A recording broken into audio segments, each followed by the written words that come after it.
Alright, hello everybody and welcome back to Microsoft Flight Simulator 2024, where today, Sim Update 2's beta has begun. And as usual, we'll dive into the release notes first, and from now on, I'm going to be showcasing the changelog on the video as opposed to not showing it, and I'll chapter out the video or the stream down the road as well. That way you can scrub through the bar and see what's going on. So, we're going to go through the release notes first. We can go ahead and probably zoom this in a little bit as well. Maybe. I think the sim might be opening up as well. Oh, shoot. Yep, hang on. There we go. Alright. Fantastic. So, without further ado, let's dive through the changelog for Sim Update 2 Beta Build Number 1. Memory logging in Sim Update 2. Memory logging will be enabled in the first Sim Update 2 beta build, which will cause a small decrease to performance, in particular during menu transitions. The telemetry what I receive from this memory logging will aid our investigations into stability improvements. So there's that. Changes to Career Challenge League. Ooh. Beginning with the Sim Update 2 beta, Career and Challenge League will have separate progress and leaderboards from the live build. This means career mode progress in the live build will not carry over to the flighting build. Oh, and vice versa. In addition, Challenge League in the flighting build will have a separate leaderboard. I'm wondering if that's because... we'll see. Making Career and Challenge League progress separate in the flighting build allows us to test additional changes and fixes that cannot be tested in the live build. All career specializations will be unlocked by default in this flighting build to allow participants to preview changes that might not be available based on career mode progress in the live build. Alright. We're gonna move on here. Let's see. New content and features. Renamed Gyro Drift, right? Gyro Drift to Gyro Drift compensation to be more in line with other assistances. It is now possible to filter seaplane base airports using the world map filters.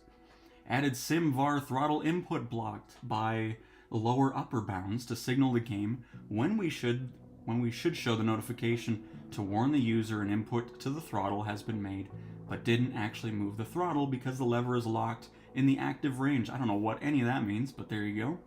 Key throttle detent, key throttle range made all input event parameters editable inside the code editor, making it possible to attach a logger and live edit the code. A validation process has been developed to give more control to the aircraft developer over the career compatibility. A new field has been added in the Flight Sim section, targeted specializations supported by the Sim Object Editor, to list the expected specialization with which the given aircraft should be compatible. During the ingestion process, the field will be compared to the result of the career compatibility. Oh my goodness. And the field must be filled to be compatible with career. Oh my goodness, they're yelling at you with that one. Looks like a bunch of just... I didn't realize I was logging like dev stuff, so I don't really care much about that. But anyways. Stability and performance. Improved loading times for packages with lots of individual files. Fixed an issue where rapidly switching between tabs in the settings menu could lead to unexpected behavior and performance issues.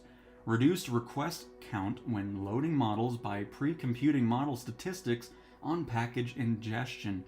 Fixed a rare crash when an internet disconnection happens. Fixed a crash when suspending the sim on Xbox. Reduced performance hit when avatars near objects with complex collisions. Fixed crash when many avatars meet up online. Fixed crash on Xbox that would occur when accessing areas close to the intermedian, such as Savu Airport. Added more information to debug FPS panel, available VRAM on device, lat, long, alt, GPU, to make it easier to diagnose issues reported by users sharing screenshots and forums.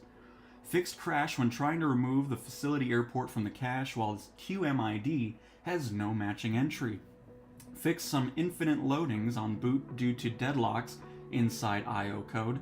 Fixed a rare crash during airport generation. Reduced memory usage for aircraft gauge textures generated by WASM. Reduces amount of out-of-memory crashes on Xbox with WASM-enabled aircraft. Fixed a crash which could occur when creating a flight plan in certain airports. Reduced latency with HTTP requests. Fixed a crash on exit with video render. Fixed a crash related to inputs when exiting the sim. Next up, we got general bug fixes. Oh boy. Added footstep when walking as Avatar. Fixed community packages being duplicated inside content.xml on each boot. Fixed the quit to desktop button. Fixed an issue where the tail number of aircraft were not correctly applied. Special characters can no longer be entered into the tail number field on the aircraft identification menu.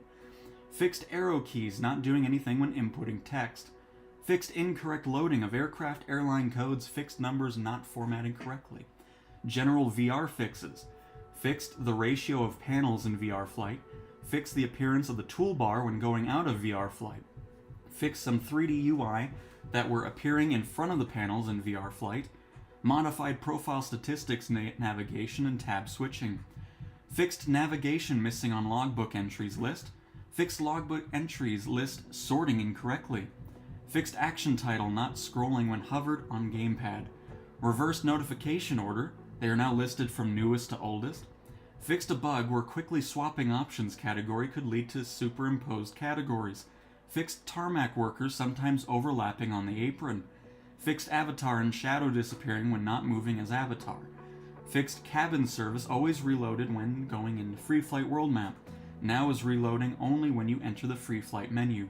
Increased screen exposure under heavy cloud cover. Improved avatar third person view to have the same behavior as avatar first view. Or I don't know what third, I don't know, I thought it was third person, but it's third and first. Fix the showcase as avatar and cockpit external link to first third when allowed. Fixed little movements with avatar first view less blocked. Fixed invisible tent material. Fixed drone camera speed being FPS dependent when it shouldn't. Fixed windshield setting resetting. Fixed too large air traffic nameplates when zooming in. The clouds are now displayed by default on the world map. Fixed key mapping for pause on, pause off, and pause toggle.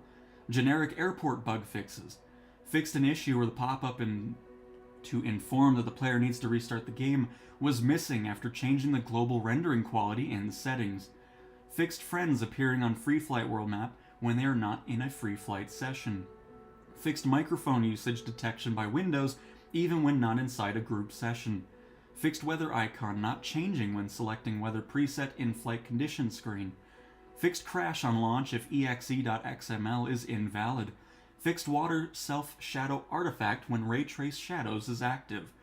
Changing a graphical or photogrammetry setting now correctly display a loading pop-up. Restored Microsoft Flight Sim 2020 sorting order for liveries for non-modular aircraft and aircraft selector configurator. Fixed number turning to null when changing language.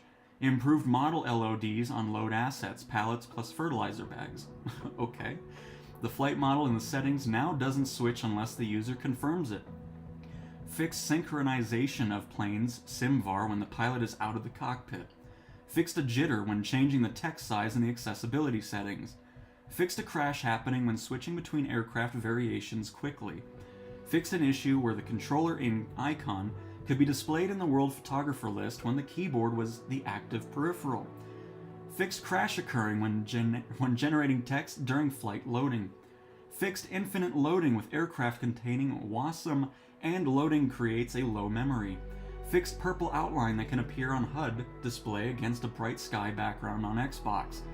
Fixed an issue where friends currently playing the title wouldn't be differentiated from the friends currently online but not in game.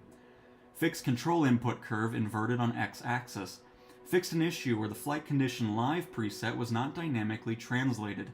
Fixed crash occurring when ending flight with plane using WASM and SimConnect. Fixed latency and repetition for keyboard input action. Fixed crash and low-level input initialization when starting the game on Xbox. Fixed wrong color shift when using HDR10, mostly visible on bright saturated colors like blue ribbons.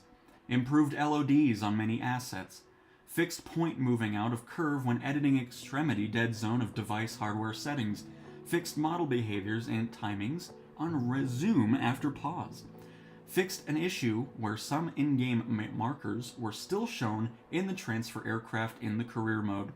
Fixed dirt displaying on aircraft in the career aircraft store and in free flight after playing a freelancer mission in career. Nice, love seeing that. always annoying washing your plane and then it's all dirty in the hangar for some reason. That's no longer a thing. Fixed an issue where legacy MSFS 2020 stats were not present when hovering them in the aircraft selector. Fixed remarched reflections shift on screen borders. Fixed some UI buttons in FreeCam not being interactable with the mouse.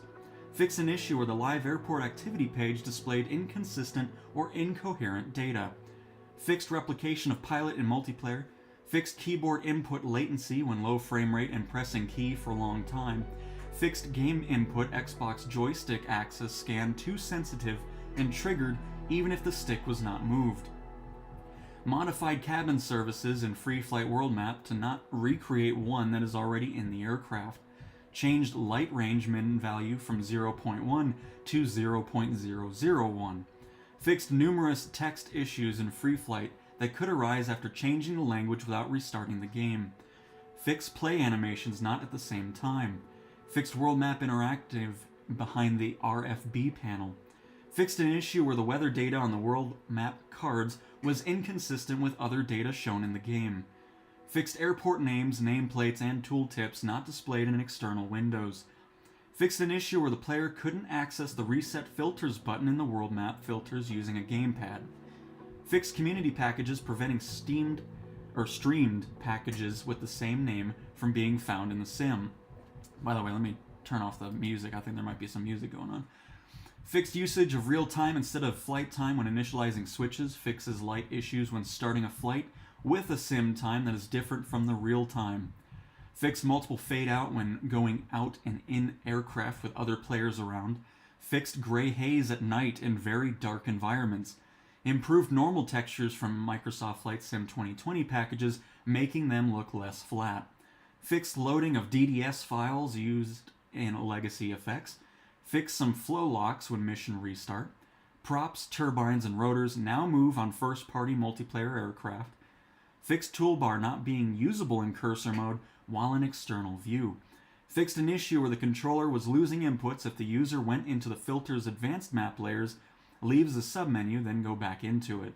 Fixed an issue where going into the world map filters layers would sometimes soft lock the user when going in another page. Fixed clock hours, minutes, ink, and deck events not behaving as expected. And that was, of course, everything in the general bug fixes. Next up, backwards compatibility. Fixed missing pilot, co-pilot in KH aircraft. Fixed lagged animation when looking outside of bounding sphere for 2020 packages only. Forced 24 SimVar ambient light sensor to return a very high value if requested from a 2020 sim. Fixed textures referenced in FX files not properly loaded when the package is streamed. And fixed emissives brightness. Aircraft. By the way, you can see where we're at. We got a long way to go, everybody. A lot of plane fixes going on, too, which I'm excited to get to. All right. Fixed tooltips missing in cockpit camera. Fixed highlights for elements in showcase camera. Remove tooltips in showcase camera when using the mouse. Propellers now project dust, snow, water in other direction when they are in reverse mode. That's pretty cool, all right. Fixed pilot, co-pilot visibility with cockpit camera. Fixed LOD instrument. I'm not going to go through all that. Fixed animation breakers, extra 330. Fixed incorrect rain masking and flow direction. Fixed some propeller, rotor, turbine rotation not being replicated on first-party aircraft in multiplayer. Fixed an issue causing the propeller to stop animating when switching aircraft with the aircraft selector. Modified cabin services to be reloaded when going back after launching a free flight. Fixed noticeable weakened surface inputs when exiting photo mode, similar to lag introduced when taking control over autopilot. Interior interactions cannot be reached from outside the interaction volume during pre-flight. The C-172 fixed fuel selector not in good position when Control E is used to start the aircraft. Fixed quick trim for helicopters without autopilot. Fixed an issue causing local VAR's EX1 FLT parameters not to get saved properly. Fixed copilot spawned in 24 aircraft, even if their weight is set to 0 in the .cfg file. Registration number, propeller animation, emissive meshes implementations. Fixed tour and skydive liveries labels and adaptivity. Registration numbers, implementation, propeller animation fixed, emissive meshes fixed. Fixed white dot doesn't disappear in cockpit view after a while without movements. Fixed cockpit interior occluder leaks on screen sides. Clipping effect fixed at the beginning of the engine heat VFX. Fixed camera cockpit substate changed to pilot when the position was reset. Fixed custom view shared with all of the aircraft when created until the game is restart. Palettes names refixed. Refixed, not refixed. The state of aircraft covers is now replicated in multiplayer. Fixed cultural colors.ibl or LBL. Cargo Europe type changed to Cargo Occident, and Cargo SA changed to Cargo Latin. Liveries palettes update. Colors orders has changed, and new palettes have been added. Every livery's livery.cfg file will now be updated as well to reflect editable colors. New order. Fixed custom VFR pilot camera position used for other aircraft. Fixed key cycle pilot view back and key cycle pilot view next. Don't allow to enter instruments meta context anymore. Completed some unfinished debug windows for helicopters. Improved debug aircraft weight page to deduct unrealistic MOIs.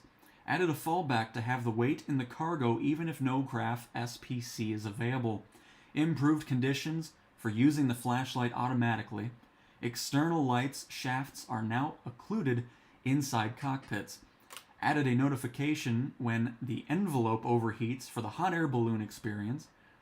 Particles from prop wash are now correctly affected by thrust magnitude and reverse throttle. Menu selection thumbnails have been all regenerated for Asobo aircraft. Colors of the aircraft on the thumbnails now match the ones from the selection. Passive aircraft update services. Removed unwanted visible details in cockpit reflections. Fixed glitching rain on windshield when the velocity changed. Introduced a new external HUD more relevant for the hot air balloon experience. Fixed propellers flickering when multiple instances of the same plane are visible. The SR and C-172 and X-Cub fix missing rain spots on windshield. Fix the initialization of object class in case of the field was empty and the category was not an airplane, a helicopter, or a hot air balloon. Fixed part info driven animations that sometimes wouldn't work. Fixed wake turbulence with multiplayer airplanes. Fixed rendering of pilot tube covers. Passive aircraft being either in the ground or above it, fixed with precise tweaking done on 75% of passive fleet, 25% left on the small aircraft.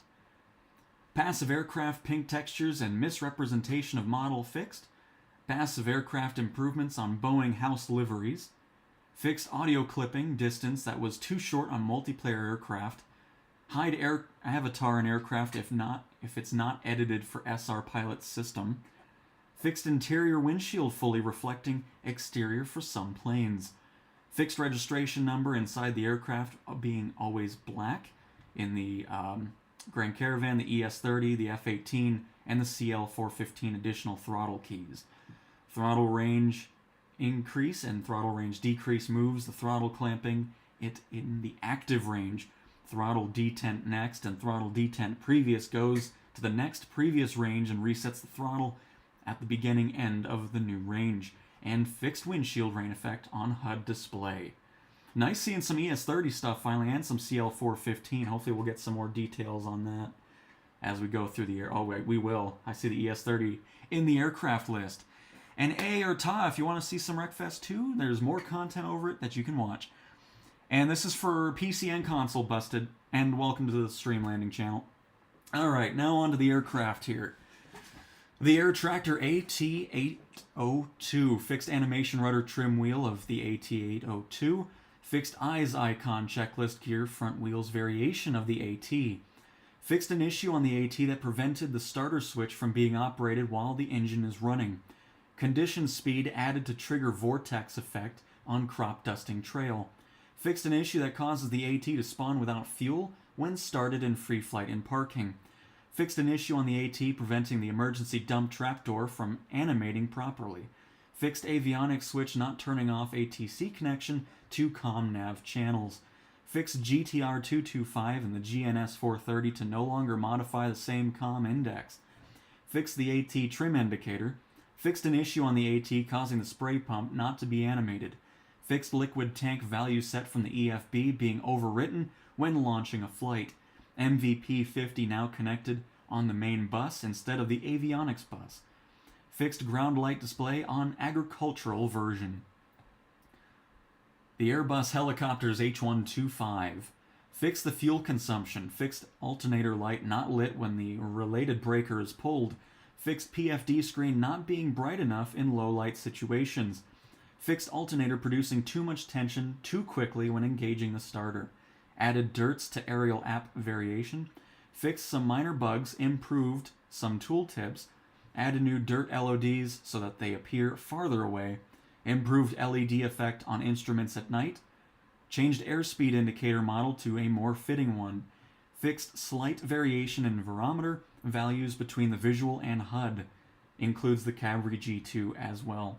Added one more interaction to stopwatch knob. Fixed cropped stopwatch dial. Added new interaction to stopwatch knob. And tuned the main rotor and tail rotor to fix the NR in auto rotation. Engine off NR will now increase and require collective input to maintain 410 NR at 60 knots. The glide ratio in the auto rotation, 0.54 nautical miles per 1,000 feet at 60 knots, 410 NR. Don't know what any of that means. The pitch control value, or the pitch control to VNE, the retreating blade stall above VNE, the max cruising speed, and the ground handling with tail rotor input on ground surface. Airship Industries Skyship 600. This is the first changes for the blimp. Inverted direction of interactions on dampeners levers. Ammeter is now functional and behaves according to its knob. Added DC screen. Made GNS 430 work when starting in cold and dark. Fixed generator warning lights. Fixed oil pressure warning lights. Reduced the fuel flow scaler to match the expected range and fuel consumption. Fixed interior minor LOD issue. Fixed standing passenger. Adjust engine efficiency to match power at max RPM. 255 horsepower at 5200 RPM. And max continuous 230 horsepower at 4800 RPM. Adjust drag to match the expected maximum airspeed. Adjusted MOI on pitch and yaw for better controllability. Fixed gear compression animation when touching the ground. Fixed LOD issue. Added auto position to ballonet fan switches. Fixed too dark barometer glass. Fixed airship system simulation and Skyship initial states to avoid chaotic behavior. Clock tooltip now shows the offset applied by the user. Throttle added detents associated with a virtual propeller lever. Made the GPS buttons work like switches and marked them in op. Made vector supply buttons work as switches and marked them in op. Improved stability of the airship. Added sliders to change the pressure setting of any airship system valve in the debug lighter than air window. Set the pressure setting of every ballonet valve to 5.0. It could be fine-tuned. Next up, the Boeing 737 MAX 8. Control surfaces are heavier when facing hydraulic failure. Heat effects from engines are now correctly linked to the good engine and not controlled by the behavior of the left engine only. Fix altitude warning playing in cold and dark. Modified radio knob tooltips to show the current standby frequency. Corrected the name of the Sun Express livery for the aircraft selection. Fixed flight and landing altitude knob animations. Fixed pilot camera position. Fixed altitude knob animation. Added automatic lighting adjustment on spawn to better match the ambient lighting. Fixed overhead and pedestal screens that were incorrectly tied to their section light potentiometer. I'm sure I'm butchering some of these names here. Adjusted automatic brightness curve for some screens that were hardly readable under some weather-like conditions. Fixed XPDR not receiving inputs. Added livery Sun Express on 737. Debugged livery Korean Air on 737. Debugged commercial static 03 on 737. Fixed GPU not turning on plane when battery is off. Fixed avionics fans sound playing at the wrong time. Fixed an issue on the 737 that prevented its de-ice system to work properly. Fixed screens and some avionics powering on when they shouldn't in cold and dark. Updated hydraulic system configuration and FLTs to fix low hydraulic fluid readings. Fixed external HUD max indicated airspeed to fix the missing crash condition if maximum speed KIAS is exceeded. Fixed transponder button animation. Added missing lines on the MFD EFIS knobs. VFX added to Boeing 737 to simulate snow blowed by engine when turned in reverse mode. Fixed left ADF mode knob. Added new official liveries, S7 Airlines, Qatar Airways, and Alaska Airlines. Fixed a few bugs on existing liveries, improved the base plane textures, and fixed LNAV VNAV armed indicators. The Boeing FA-18E Super Hornet. And it is, Joe, it's just awesome to have just logged in to find 30 million gone from my career. Everything, okay, before I go any further, we'll pop back in here. Just so you know, if you're just joining regarding progress, here's some information. Career and Challenge League are going to have separate progress and leaderboards from the live build. So any progress you make in this build will not carry over to... so any progress you made from the public build will not transfer to the beta build. Stuff you do in the beta build will not transfer over to the official Sim Update 2. The reason they're doing that is because there's stuff that's not available in the live build that you can only test in the beta build. So that's what's going on with that. I just thought I'd clarify that again since that was brought up. So if there's things missing and all that, anything that you do in the beta build is not going to carry over once that's done. So anyways, returning to the Super Hornet. Improved state tool tips for the bleed air knob on the environmental control system panel for better understanding. Added fuel probe extension cockpit controls.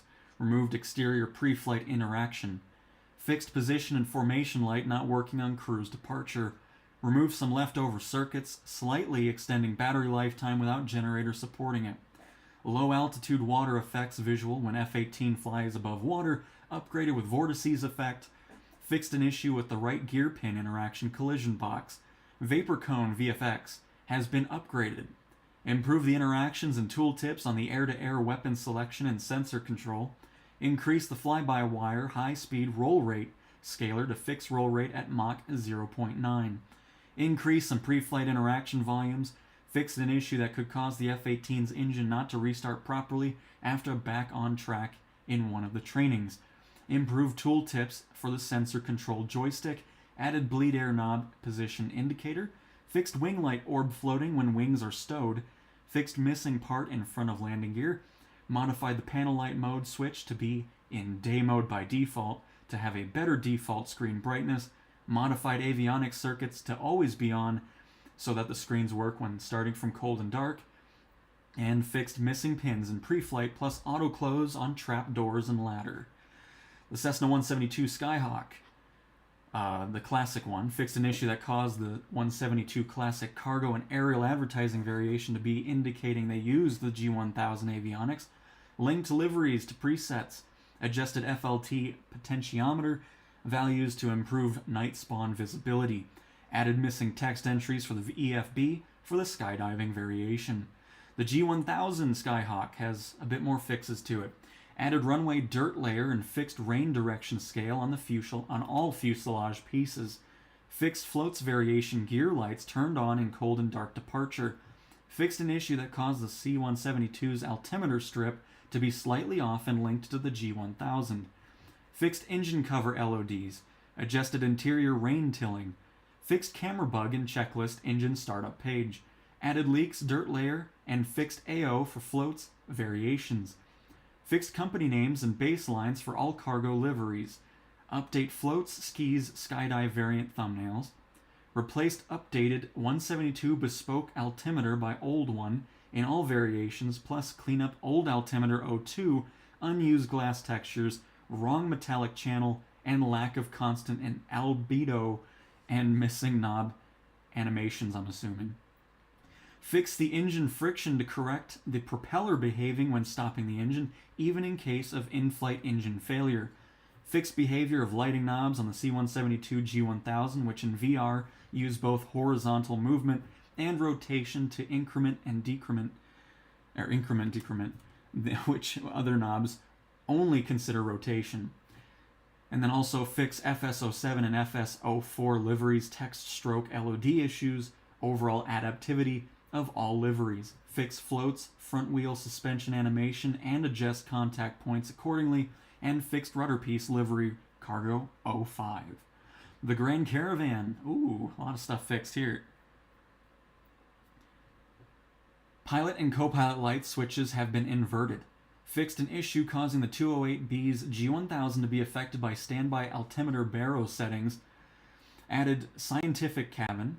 Airframe LOD4, LOD5, and 6. Strange shadows removed from wings. Textures. Bulbs of floodlights in the C208 cockpit are now glowing when lights are turned on. Livery Medevac Freelance 1 obsolete selection tag deleted.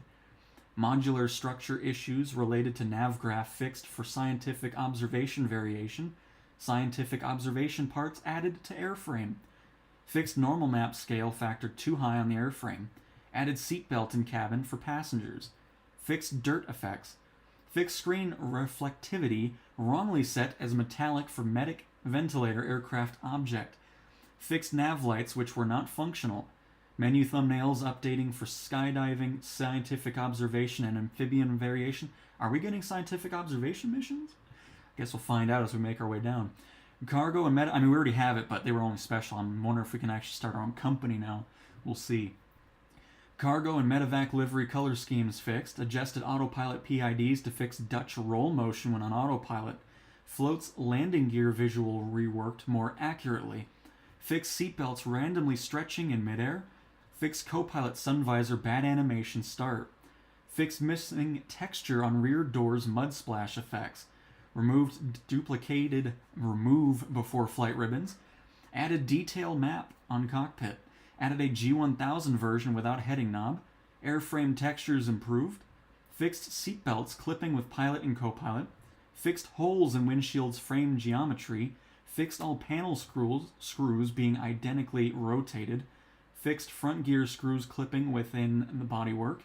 Fixed airframe geometry disappearing in the distance. Fixed skydive cockpit interaction lag for skydive door control and indicator lights. Fixed VR laser pointers not focusing on panel. Fixed yoke not handled by VR controllers. Thermal cameras sim attachment added to scientific variation. Added new visual element for floats variation. And fixed gear lever position at spawn on runway. The X-Cub fixed interior windshield rain, fixed an issue that caused the dim bright switch on the X-Cub floats variation to be inverted, fixed an issue on the floaters version of the X-Cub causing the landing gear indicator lights to behave incorrectly. Positions of navigation red and green lights have been swapped, fixed wings strobe emissive mesh lights color, fixed elevator collision not following animation, adjusted interior rain tilling. Sorry, I got a text and it threw me off. Fixed message left behind in wear and tear system. Fixed landing lights in pulse mode. Added a new CFG parameter tailwheel algo detection which can be used to let the sim use the new tailwheel detection algorithm already used in the mission constraints to affect the sim.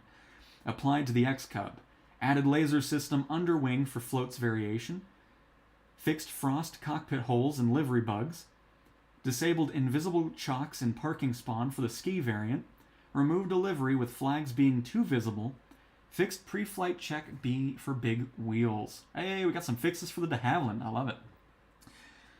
Fixed CL415 glide slopes indicator that were inverted in ADF2 that was not showing on the compass. Fixed fuse glass door always open by default. Fixed wrong value of range displayed in the statistics screen. Fixed issue on the livery freelance and livery adaptive.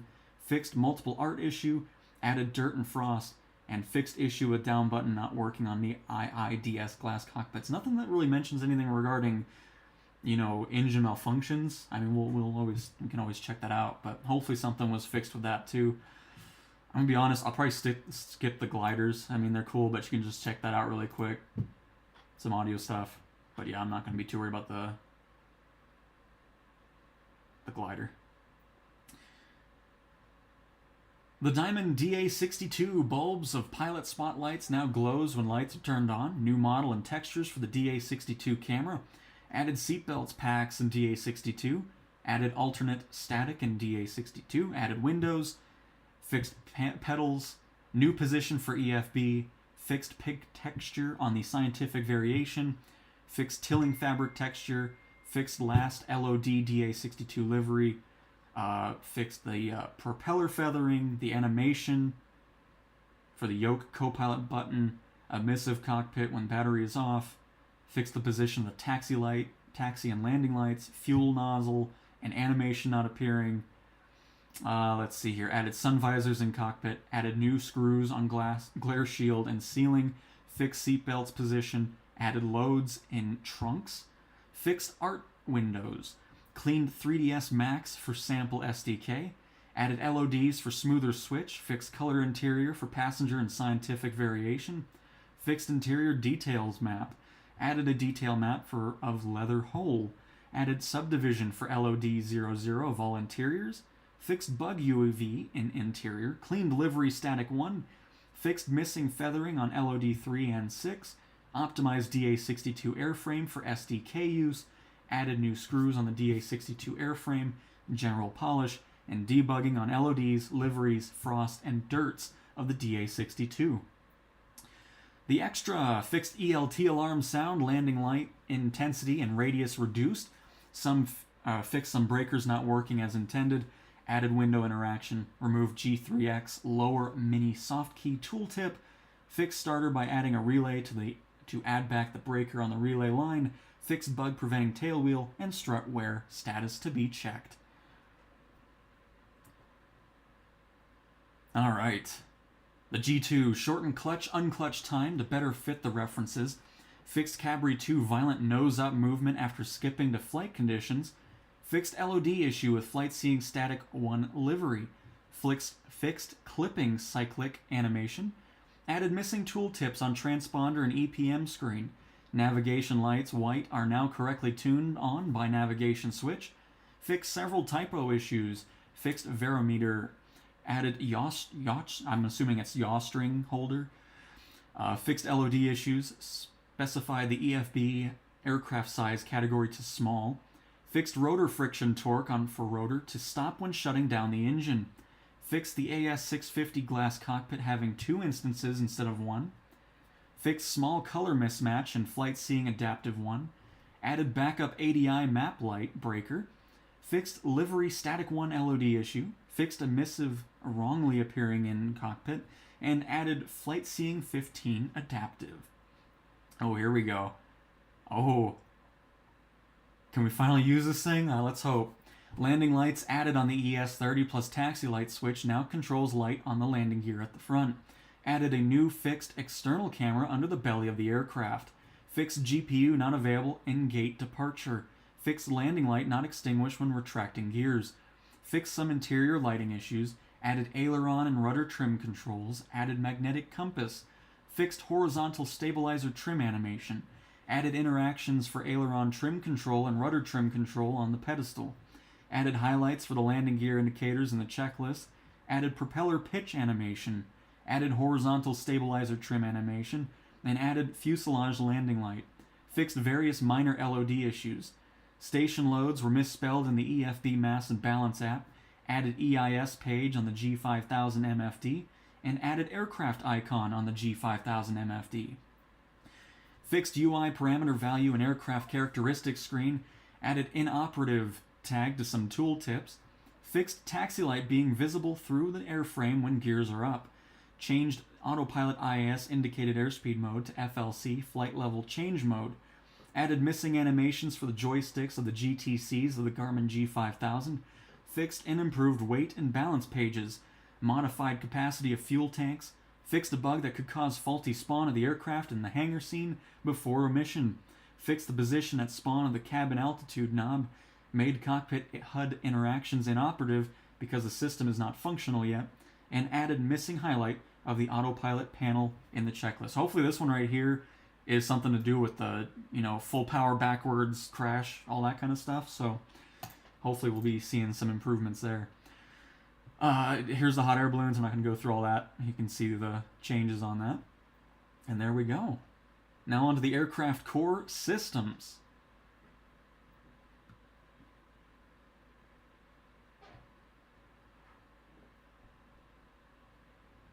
Quick access window upgrades. Added a power setting column in the circuits section. Moved explicative text in a button in the menu bar.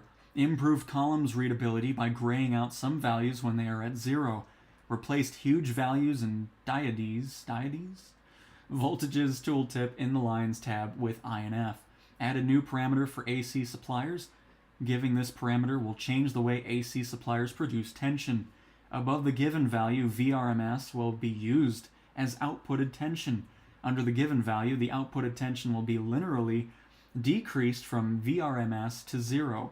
Also, if this parameter is given, the system will ignore other based on frequency such as frequency, phase, reference RPM, number of poles. Fixed an issue that caused the panel light and the landing light to be linked on the aircraft that are using the non-modular electrical system. Fixed line state buttons and relays. Quick access window not working in some cases. Debug window fixes and quality of life improvements. Gonna skip the debug stuff. Added circuit type filter and circuits quick access debug window. Made columns and lines and breakers debug window tabs hideable. Fixed suppliers load sharing issues. The debug window can now be opened without needing the behaviors debug window to be opened as well. Fixed external power not outputting any tension when of AC type. Fixed load sharing issues with batteries. Improved electrical system debug window with better button displays in the quick access panel. Added information in the connectables details. A list of suppliers powering a consumer or a list of consumers powered by a supplier are now available via a new menu.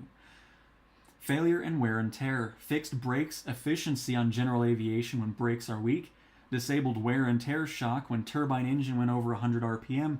Torque is used for turbines instead. Fuel system. Fixed issue causing lines after junctions to ignore fuel flow settings. I'm assuming this is all like dev stuff here, so I'll kind of fixed pneumatic area temperature SimVar access. Glass cockpits M803 added possibility to reference voltage value in the panel. Yeah, this is all dev stuff. I'll just kind of go through it. Some fixes to the systems. The G1000 fixed range plus minus inversion. G1000 missing outer nav knob animation. Modified range button interaction to split zoom in and out on the GNS 430 and 530. Fixed the LX9070 glass cockpit broken UI when flying the DG1001. Physics fixed front friction formula of water to account for local relative speed. Improvements of thermals and turbulence system. Fixed a bug in the turbulence system that was generating aggressive turbulence. Fixed several aerodynamics backwards compatibility issues with drag. Flight system, flight planning. Adjusted the segment following the first point of the leg after takeoff, blue ribbon, allowing airliners to reach a clean speed before resuming the climb. Flight planning addition was locked after doing a medevac mission in the main menu, free flight. Aircraft engine, piston engine, fixed an issue that prevented props of piston-based aircraft from auto-feathering despite setting the required CFG parameters. EFB, fixed the maximum mass of cargo loads in the aircraft app mass and balance menu so that it matches the configured value. Added the possibility to remove the co-pilot in the aircraft app mass and balance menu. Fixed the collision size of the hide button on the EFB tablet. Added a horizontal layout for the EFB homepage when it is in landscape mode. Fixed the empty mass that was not showed in the mass and balance empty tab of the aircraft app when the player is in career. Fixed an issue that caused liquid tank settings from the EFB set while in the world map to be ignored when starting a free flight. Added a new battery display in the electrical tab of the aircraft app mass and balance menu. Fixed the pilot book hours display overflow and reaching 24 hours.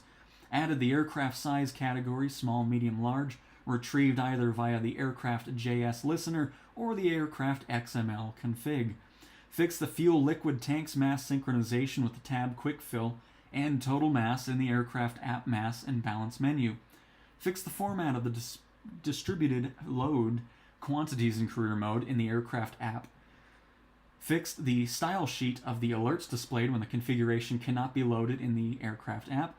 Fixed the optional checkpoint tags style sheet. Fixed the no notification message.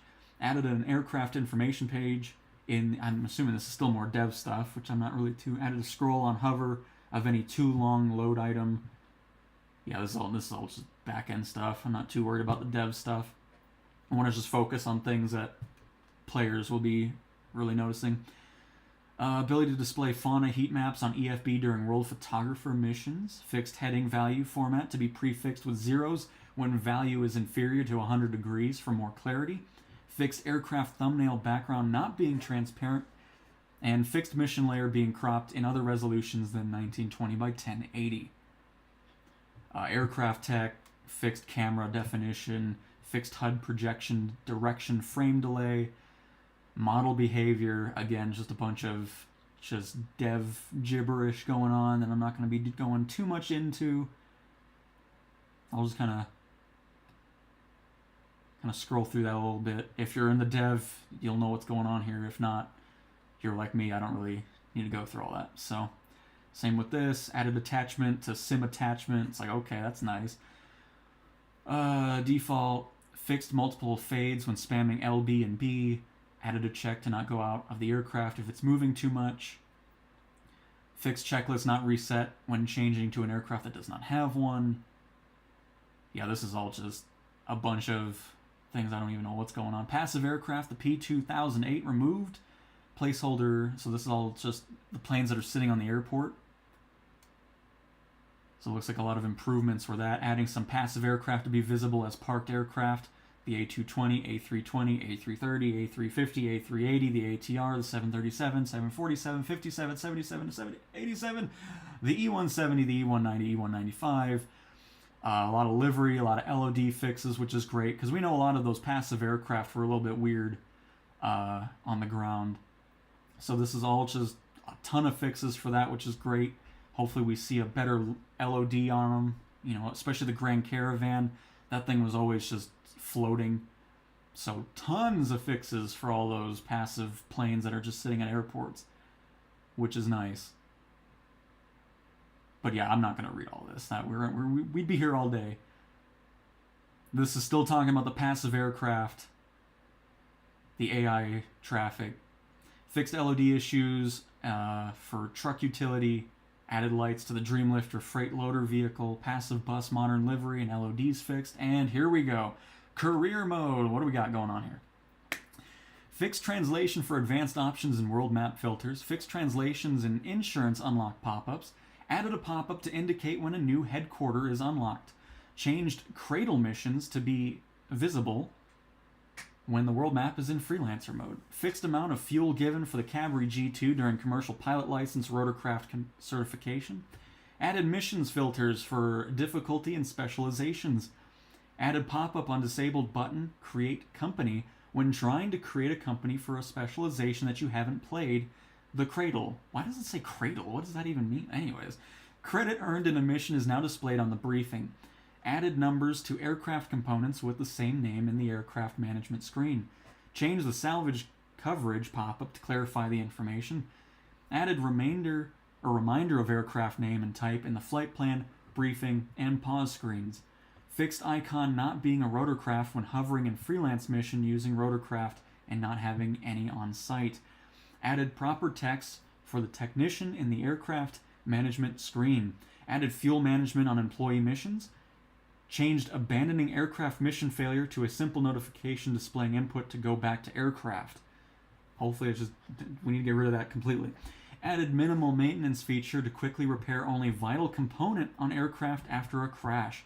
Added a pop-up at the end of certification flights to indicate that you successfully passed the certification. General bug fixes. Added a specific error pop-up when trying to transfer a grounded aircraft. Fixed aircraft store, sometimes displaying the world in the background. Added a specific error message when trying to buy the 1001st aircraft. Oh my, how somebody was actually getting to that? Oh my goodness. I can't even imagine maintaining 1,000 planes. Wow. Fixed wrong aircraft flight time displayed in passive income screen.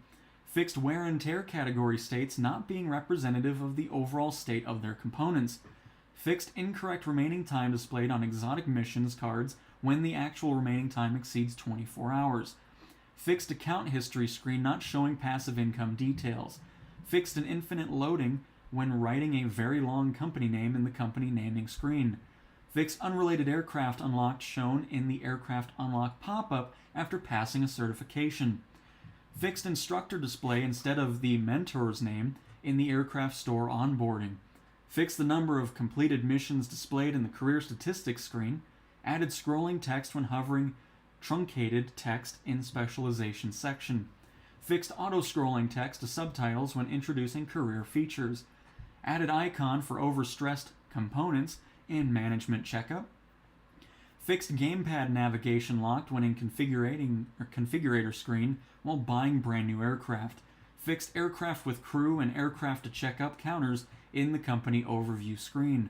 The delivery screen when buying an aircraft and the aircraft transfer screen now show available missions compatible with the aircraft.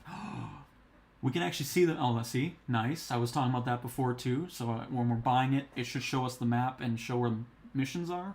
Is what I'm getting from that, hopefully. Fixed fuel alert. I'm assuming it's alert, not activating when the not having enough fuel.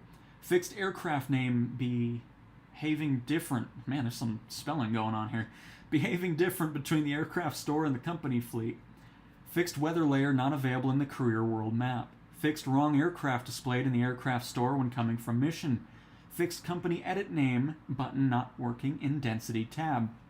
Fixed reset career not disabled when security checkbox is unchecked. Fixed the insurance salvage coverage pop-up not showing after a crash when the insurance covers 100% of it. Fixed mission briefing page sometimes showing outdated weather information. Fixed error occurring after suspending the game on Xbox. Fixed mouse interaction when failing a career mission while in the character mode. Fixed incorrect component wear rate in the aircraft management screen. Fixed the high-end aircraft sometimes not showing in the company license details screen. Fixed incorrect wear and tear status on second-hand aircraft.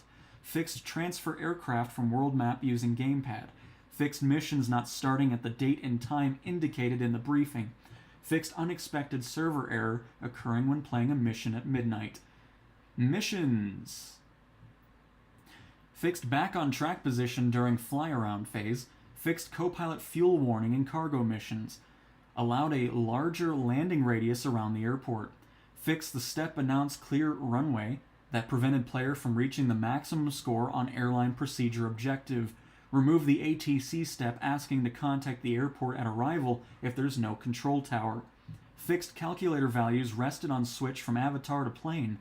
Fixed an issue with ATC steps no longer completing if players exited the aircraft after turning the engine on. Added aviator performance for engine over torque. Fixed landing smoothness scoring not displayed on reward screen. Fixed multiple textural mistakes throughout career and certifications. Fixed enter runway step displayed when taking off from a helipad. Fixed incomplete pre-flight and incomplete loading failures that could be triggered by mistake. Added landing smoothness aviator performance in every certification but PPL. Fixed mission validation when the aircraft stranded on the tarmac. Fixed exceeded max FPS at touchdown penalty triggered during landing phase. Fixed initial climb validation when taking off from a helipad. Fixed parking announcement scoring. Removed hold short step when landing on helipad. Added ambulance at the arrival airport for medical missions. Fixed meals dialogue playing twice. Fixed taxi ribbon assistance being locked in career mode. Fixed path brackets being tied to the wrong assistance. Fixed visual waypoint assistance not working as intended. Fixed aircraft able to move during the RTC of the career missions. Able to move during the RTC of the career. I don't know what that means, but okay. Put back the avatar into the aircraft after walking away during the familiarization flight's takeoff. Fixed double ATC steps that appear simultaneous. Fixed ATC procedure score which can sometimes be negative. Fixed aviator performance undesignated landing area sometimes triggering when following the flight ribbon. Nice. That's great to see. Fixed multiple textural mistakes throughout career and certifications. Fixed aviator performance on takeoff that was triggered instantly with rotorcrafts when using the skip feature. Fixed mission failure when crashing with no fuel in the helicopter. Fixed an issue where player could instantly fail the clearance steps after landing. Fixed mission title not translated in the mission briefing screen. Fixed back on track during cruise phase for cargo transport and ferry flight specializations. In training, certifications, and career missions, change the validation for the extending and retracting gear steps, so the step is displayed green as soon as the player pressed the prompted button, and not after the gears fully changed position. Added aviator performance for undesignated landing area. Added RTC selection depending on aircraft's wingspan. Fixed step description indicating wrong input for rotor brake activation. And now we got some fixes specific to mission types. Aerial advertising added step for closing hook during banner retrieving phase. Aerial construction added co-pilot in aircraft and added missing dialogues during pickup. Aerial firefighting extending attack fixed chrono scoring and firefighting. Cargo transport hook added dialogue variations for intro, cruise, and cruise back. The familiarization flight fixed a step that displayed a misleading binding. Fixed an issue where irrelevant Levant steps and notifications were shown while playing in VR. Fixed visual assistances issues such as inability to control flight path assistance. Flight seeing added landing feedback dialogue. Medevac fixed step climb to that did not disappear even after requesting a reroute. Fixed obsolete in-game marker displayed in some medevac missions. Fixed mission flow not continuing when ATC was speaking at the same time as medical crew before patient check. Fixed retract landing gear step appearing during descent phase. Search and rescue fixed skip to search area blocked by dialogues. Modified distance to validate bush landings. Fixed wrong dialogue during belly landing flow. Fixed rescue cinematic playing twice. Added search area display and pause menu. Added automatic detection when the player did not detect the target but remained nearby for a long time. Fixed feedback for landing smoothness, aviator performance triggered during skip to landing. Fixed rescuer not entering in the aircraft during hoist phase. Changed spawn position after crash to face the target. Added shrinking search area after a certain amount of research time. Added dialogue variations for incorrect victim detection. So, modified distance to validate bush landing. So, I don't think you have to be within 0.4 nautical miles anymore, or I think that's what that's talking about. I'm happy to see that. We got some stuff specifically for the hoist, search and rescue. Added target kneeling animation when on life raft. Changed area detection to start hoisting. Changed hoist actions to improve missions flow. Added dialogues when detecting the wrecked boat to remind that the objective is to find the lifeboat. Fixed cabin service state after back on track during hoist. Fixed hoist step not validating before leaving hover area. Fixed back on track not teleporting the target. Add visual feedback for hover area. And add step to show rescuer proximity to target. Skydive aviation fixed back on track. And fixed flight plan's descent rate. Certifications fixed an issue where the score for following the flight plan was sometimes unfair. Added taxi speeding aviator performance to certifications. Fixed an issue where back brackets were not displayed after back on tracks. Fixed an issue where the step maintain altitude was validated too easily. Fixed wrong mission failure screen shown when crashing in missions which start in the air. Fixed proximity to flight plan scoring. Fixed flight plans in EFB and minimap. And added the desired flow state when teleporting a player to fix the trim issue after teleport. Airline transport pilot license fixed an issue where players were never prompted to extend their gears and where it was impossible to get a full score for maintaining the correct altitude. Fixed full throttle step not disappearing on validation. Commercial pilot license changed landing flow to ask players to leave the runway before shutdown. The IFR instrument rating fixed an issue where it was impossible to have the maximum score for respecting the flight plan altitudes. Oh my goodness, got the hiccups. Fixed aviator performance when landing on the right runway. Fixed an issue with CDI and transponder not configured properly.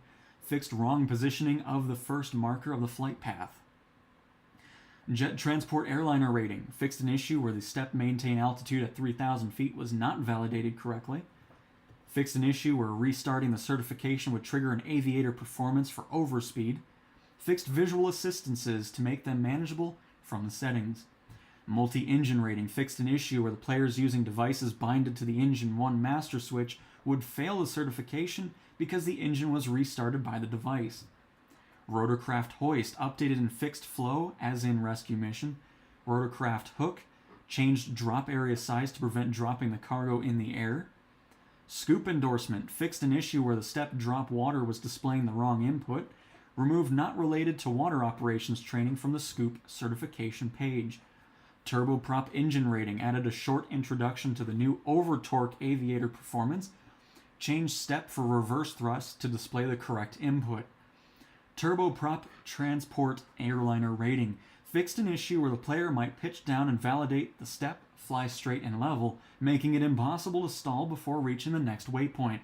Fixed an issue where player did not have to complete the stall maneuver to get a full score. Online services. Added an error message when trying to join a group that is already full. Fixed sliding plane in multiplayer when the pilot leaves the cockpit. Improved multiplayer plane's position and movements on the world map. Fixed career title on main menu staying locked after the end of a planned maintenance. Fixed an issue where friends' aircraft sometimes did not appear on the world map. Weather. Fixed accessibility layer. Fixed an issue where incorrect METARs were used instead of the METARs for the currently selected time. Fixed a rare crash that could occur when using the historic weather slider. Streaming. Moved streamed packages to installation path next to community and official folders. And the world. Fixed a few cases introducing blur in aerials. Aerials no longer use super sampling option, they are now always sharp. Replace the ice outline around frozen shores with ice flows. Enabled lakes freezing under very low temperatures. Fixed some artifacts on terrain textures. Removed giant trees from corrupted tin areas. Improved the blending system between tile LODs, improving the visual quality while reducing popping. Improved snow effect on world map. VFX for landings on grass are now correctly triggered on all grass surfaces. Fixed night lights distorted on tall tin buildings. Fixed ground texture, aliasing, regression. Fixed holes in coastal cliffs that could be present when close to the camera. Fixed terrain LODs that could be suddenly reduced to bare minimum when zooming in while in altitude. Improved performance for procedural rocks.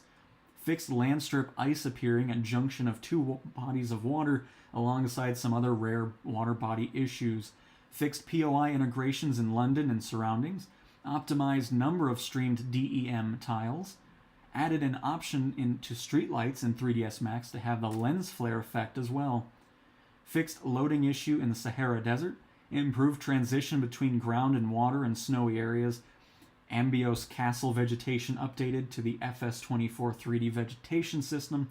Fixed a few cases introducing blur in aerials, and aerials no longer use super sampling. We already read that.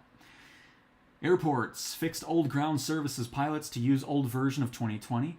Airport activity page swap from and to airports. Fixed buildings occasionally spawning too close to the runway. Added a frequency preset to gyro lights rotation and making the rotation smoother even when far away. Blinking airport lights are now more reactive when TAA is active. Fixed being sometimes teleported to another helipad after the RTC in free flight. Fixed helipads start heading not being used for departure. Exclude generated buildings from taxiways. Fixed low-resolution visual artifacts on airport aprons and runways that could be visible when the sun was low. Exclude trees from parking spots and taxi paths. Fixed incorrect read of BGL ICAO when the ident is more than 6 characters. Fixed some airport lights spawning with flare but without mesh support. Fixed jetway links not being connected to jetways. Fixed airport lights not supporting multiple meshes or route orientation. Fixed strobe pole rotation. Vegetation. Fixed grass render distance. Added 1 or 2 low to medium height trees or bushes to most forest biomes to soften forest edges. While this may make the undergrowth appear denser, the changes prioritize the pilot's perspective over a hiker's view. Higher ratio of deciduous species in temperate mixed cities biome moved western Great Lakes forests from deciduous to mixed cold North America. Reduced ratio of Acer rubrum mixed cold North America. You get the point. We moved a lot of stuff over different biomes to different areas to kind of match what's going on. Similar to the dev stuff, we're not going to be reading all that. I'll just slowly scroll through it. You can pause it if you're really into the type of trees that are in a certain area. This is the place for you. But yeah, fixed some transitions, removed grass, plants, and rocks from tins, blobs. Fixed forests sometimes having square patches.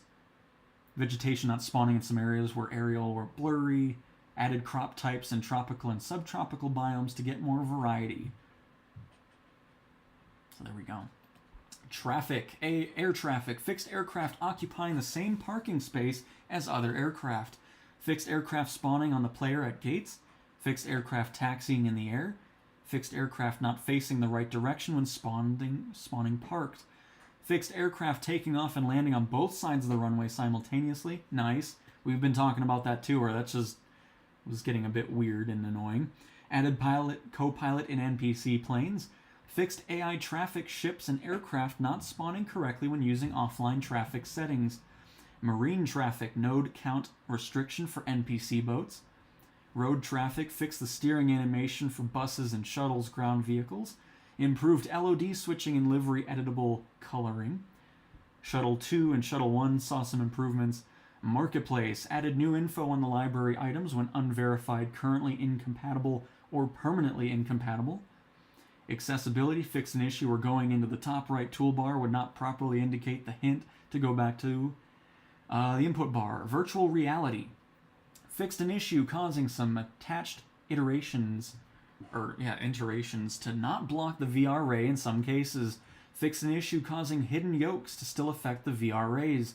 Fixed mission steps not displaying VR controller icons. Remove the VR compatibility pop-up. Fixed UI inputs broken after using the certification tree. Fixed in-game panels position and size not saved in VR. Fixed invisible in-game panels when exiting VR mode. Fixed group missions on world map impossible to select in VR. Holding the yoke will now disable its highlight. Fixed no free cam control with VR controllers despite default profiles. Fixed not being able to rotate the player character left-right during pre-flight with VR controllers. Fixed VR graphic preset low, not setting rocks, grass, and plants to a lower setting. Fixed holding and dragging a list should not click on the selected tile. Fixed right VR controllers missing default input profiles for some headsets. Fixed an issue preventing the yoke controller from working after leaving the pause screen. Improved the gesture detection for lever and knob interaction. Fixed an issue preventing the yoke controller from working properly in VR for the Skyship. Fixed ready to fly button not clickable in VR. Fixed in-game panel position and size not saved when going to the pause menu. Fixed missing scrolling in menus with right joysticks. And fixed inverted in-flight UI panel zoom access on VR controllers. Controls, again, we got some more random things. I'm not going to go through all those. I'll just kind of have this scroll through while I drink some water here.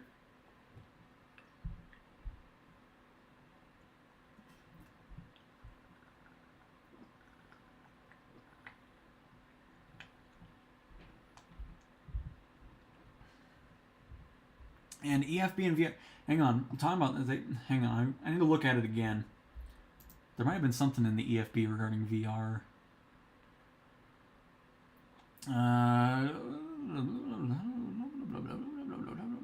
Oh, this was probably all just dev stuff. Never mind. I thought I'd check it out. Alright.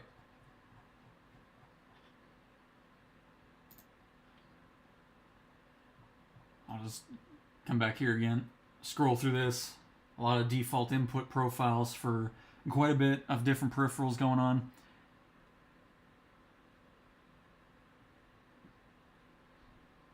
Oh, I just want to look at the EFB section. There's nothing else regarding VR and EFB. I was just wanting to see that specifically. Oh, man. Alright. New controls. Fix device axis feedback point not moving on curve control per input action settings. Fix leaderboards. Fix subtitles. Fix typo in the descend to blank feet step. Fuel values changed in the Grand Caravan. A lot of stuff changed in training. We kind of went through a lot of that already. I'm not going to bother reading through all this. Again, I'll just keep this scrolling going on.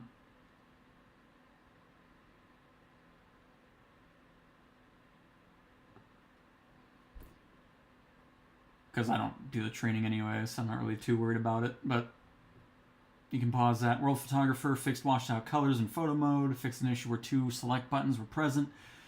Free Flight fixed last select delivery saved in local profile. Retrieve all variations deliveries selected in the aircraft configurator. Travel book. More stuff just specific to certain missions in like World Photographer. Audio fixed Morse and marker sound being triggered multiple times. Made error messages about malformed sound. Fixed multiplayer Cabri G2 rotor sound. Fixed position of rotor engine sounds on multiplayer and AI aircraft. Fixed CL415 water splash sounds volume not affected by volume sliders in-game sound options. Windmill sound. Windsock sound added. Fixed objects on graph. Fixed passengers being stuck. Oh. Wait, what?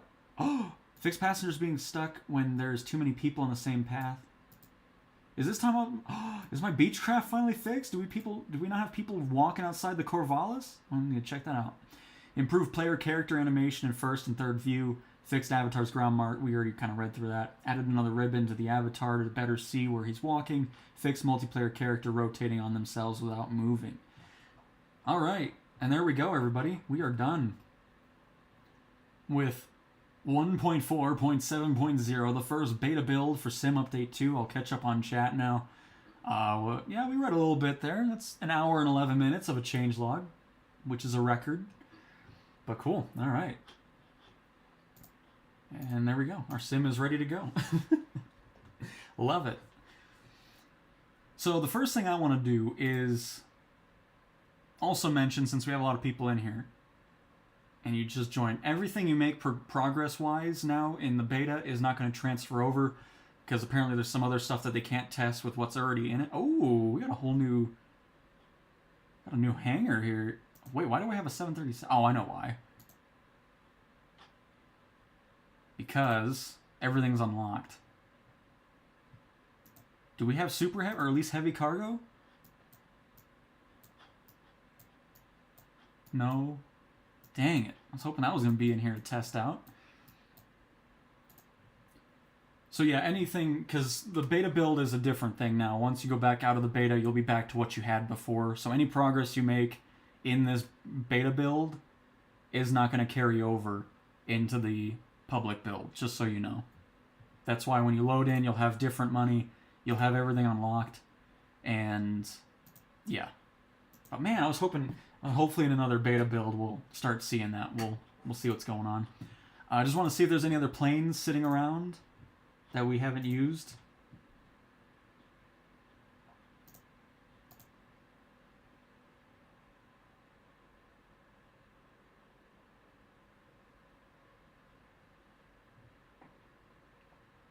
And then again, like I was saying, the beta build, I'm pretty sure once you leave the beta build, you'll have that. You'll be back on your regular one. Because everything that you did before the beta build doesn't carry over, and everything that you do in the beta build does not carry over to this beta build.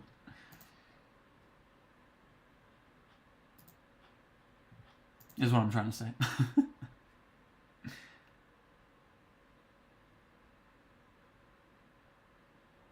So far not seeing anything different, but what we're going to do is we're actually going to stay on that, because that's going to be a great test.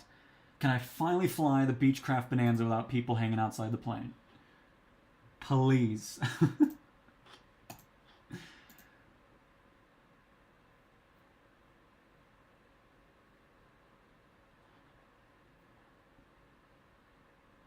Oh, look at that. See, when you buy a plane, you can actually see where the missions are now instead of just guessing. Much nicer. Goodness gracious. We'll just go to Detroit here. And on the main menu on the bottom left, you can see what version you're at. But yeah, that's my first test every time I haven't been able to enjoy my Beechcraft Bonanza, god dang it. But yeah, in the main menu, on the bottom left, release notes.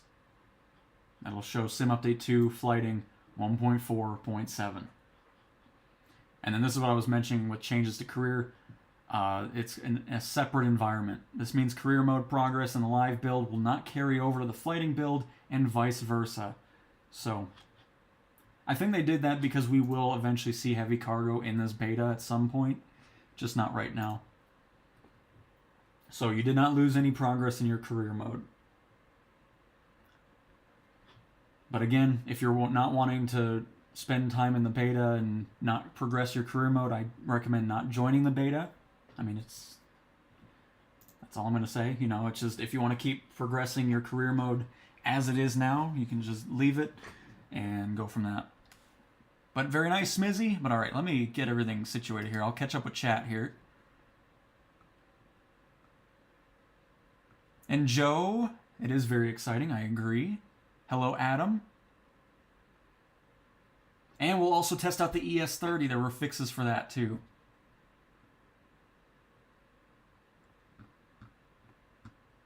And DF, I'm glad you enjoyed that. Uh-oh. Oh, I think all of our planes are at this one airport. That's what's going on. I was like, what's happening here?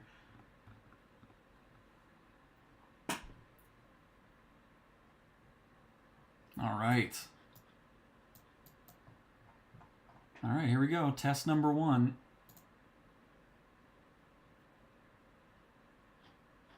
Oh, I don't want an employee.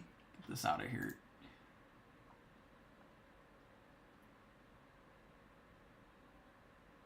Looks like the UI's changed a little bit. But anyways, that's not what we're here for. We're here to see if I can fly my Beechcraft Bonanza without nonsense going on. Please. And then we'll also dive into the ES30 and so forth. We'll be able to see if that nonsense is over with.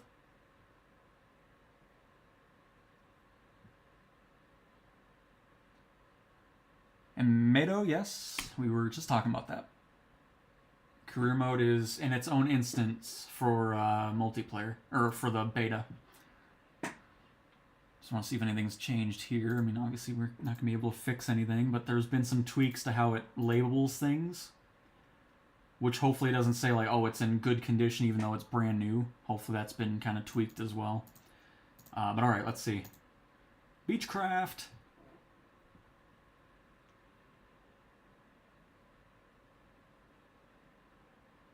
Hey, Aiden, very nice. Why do you think they did that? Because they're going to be testing things that aren't in the live build, which is probably meaning that, you know, heavy cargo is going to appear at some point and so forth. And once it's back on the main build, you'll be back to your regular career mode. But if you're not wanting to do that, you can bail out of the beta and go back to the public one and continue your career that way.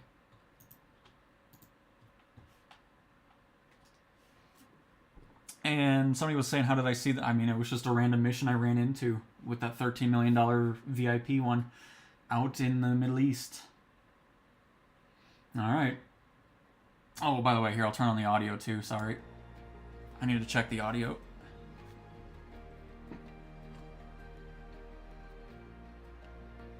Oh! We're not poking our head out of the thing. Oh my goodness gracious, it's finally happened. That means the Corvallis is good now too, and pretty much any plane that you were having issues with the passengers has been fixed. Oh, I'm so happy. Sim Update 2 is already fantastic. That's excellent.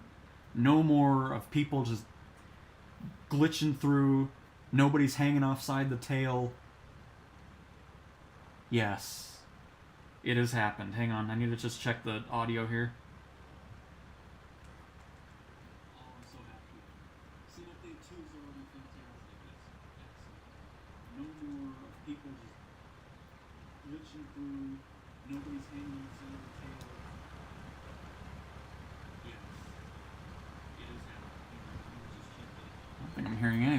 That's awesome. All right. Love it. That makes me happy right there. Finally buy the Bonanza. And I can get my Corvallis back.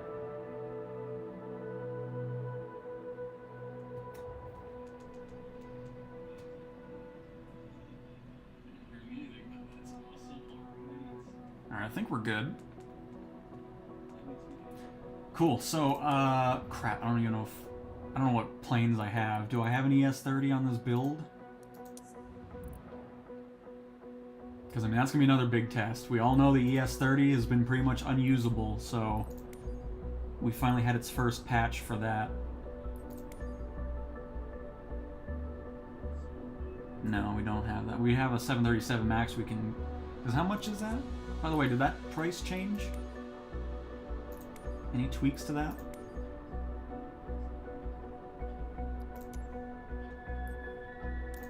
It's weird seeing me having a 737. Oh, man. Oh, hang on. Everything's labeled as expired in less than an hour. I don't know why that's showing up, but I need to look at the used price. Oh, it's even... Jesus, it's even more expensive now than it was before, but we can get an ES-30, which is great. I'd like to get a brand new one and not deal with... it doesn't matter. Let's just get a... let's get a used one. They've also made tweaks to the whole maintenance page. It should be showing the correct things that need to be maintained as opposed to just showing you random things that don't even...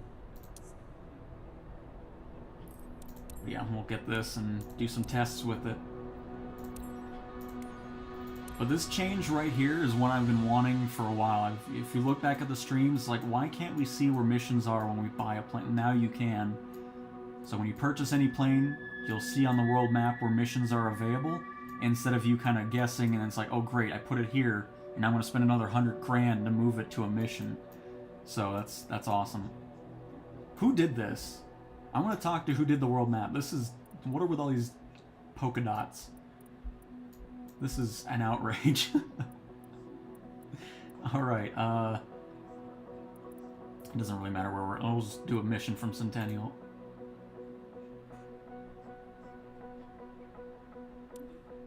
And Leo, that is exactly what we're doing right now.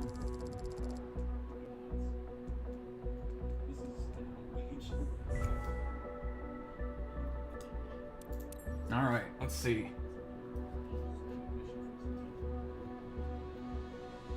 Did we already have it? I don't think we did. No, we did not have one. We have one now because we just bought it.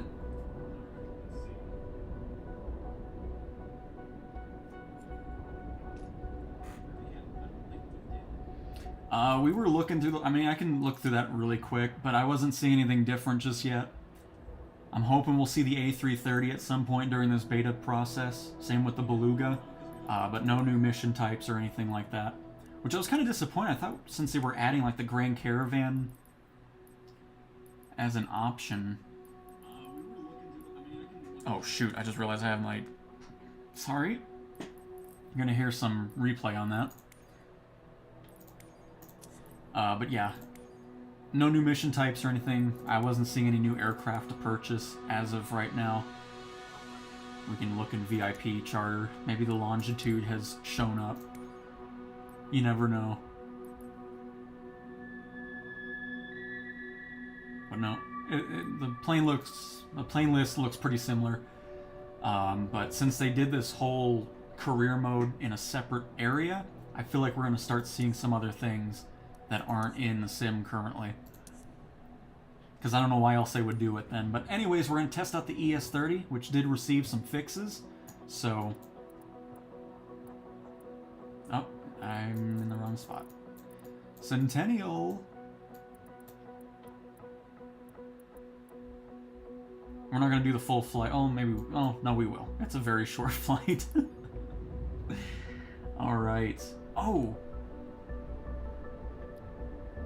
I know the pricing should be showing a lot more correct as well. Same with the time. It should always be the correct time and all that. So we'll see if anything's been fixed here, huh?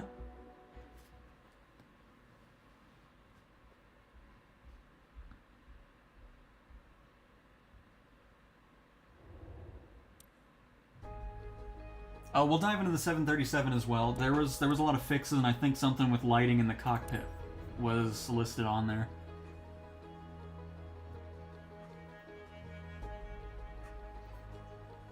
Whew.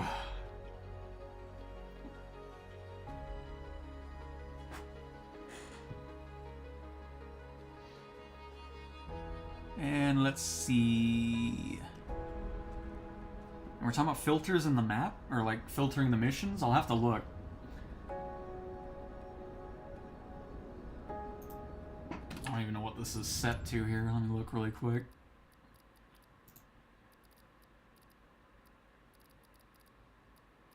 Oh, looks like it has all my settings that I had, so cool.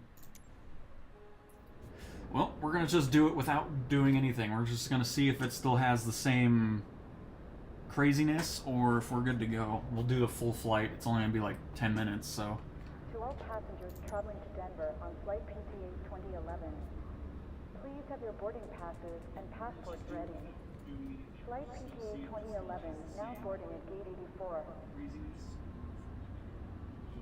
Because, I mean, this plane is so fun to fly, but just dealing with that reverse thrust, 100% tail strike going backwards. Oh my goodness. If we can finally move on from that, that would be excellent.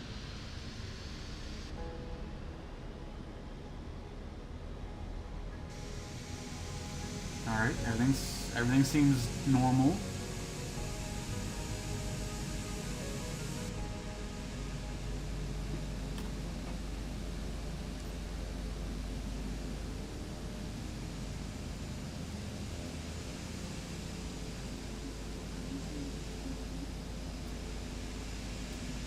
Bring myself up a little bit here.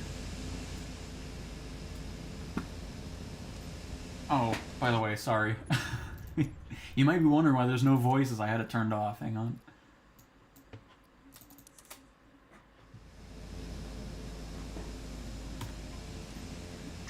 Alright, here comes the moment of truth. Right, via taxiway Alpha, CTWN 32 Papa Tango Alpha 2011. Oh.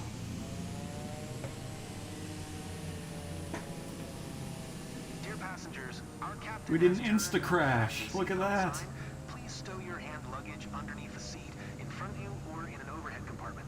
Make sure your seat back and folding trays are in full upright position. If you are seated near an emergency exit, carefully read the special instructions card located by your seat.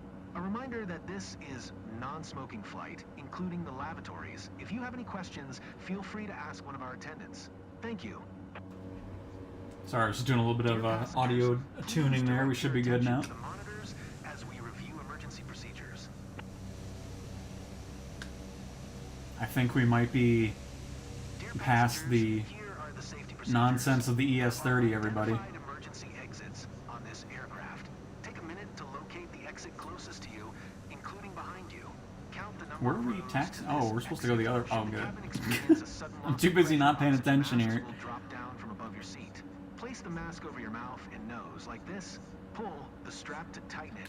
If you are traveling with children, make sure your own mask is on before helping There was supposed to be a build with the PC-12. It should. It wasn't in the list today, but it'll be sometime during this beta, because they were already talking about the PC-12 getting a new build for Sim Update 2.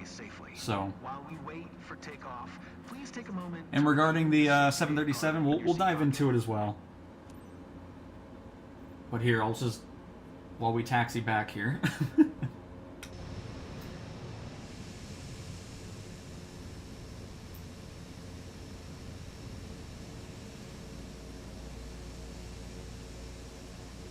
And by the way, if you do end up wanting to join the beta, you just get the Xbox Insider Hub app on PC or Xbox and go from that. And that is how you can join on in.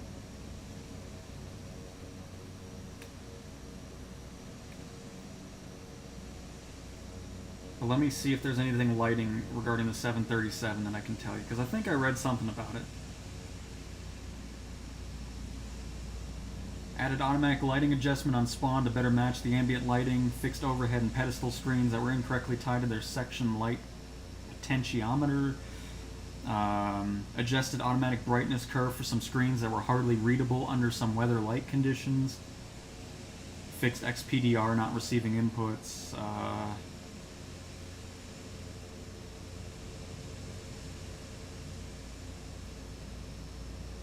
So there's some of that lighting going on.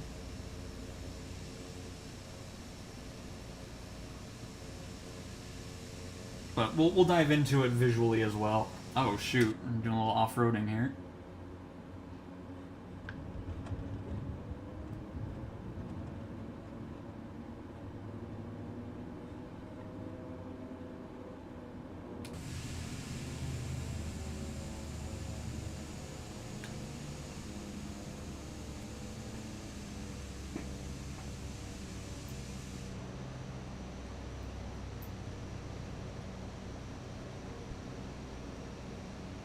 Interested to see if there's any changes to stop and hold as well once we land in Denver. Again, this is going to be like a 10-minute flight, nothing crazy, so I'm not going to do any lengthy flights anyways for this specific stream.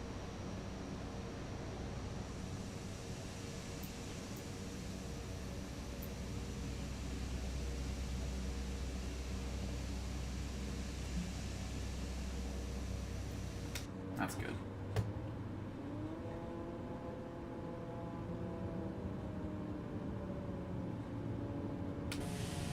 I don't know why I'm so careful anyways. This isn't even our full-on career mode profile anymore, so it doesn't really much matter.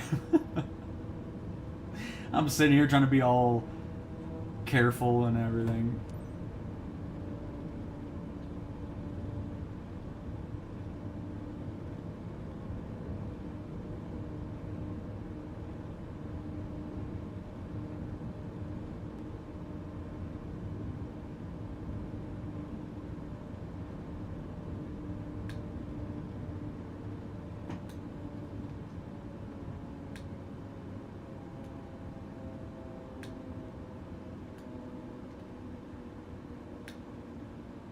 I wonder if Centennial is going to be a handcrafted airport with the Denver update. It's coming out with City Update 10, I think. That'll be nice.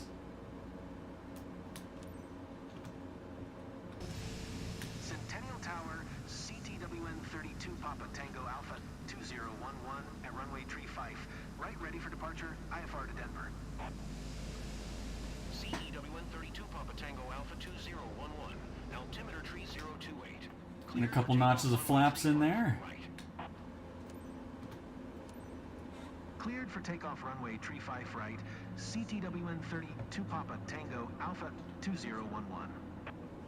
Oh, I mean, Air Ambulance used to pay out like $50,000 for those types of missions, so definitely a lot different now. Dear passengers, but it'll be more because if you have bad weather and all that kind of stuff, you'll get bonuses, so you'll be well over $1 million. But those times still aren't right, though. You're not actually flying for that amount of time. Electronic devices, including laptops and cell phones, and prepare for takeoff.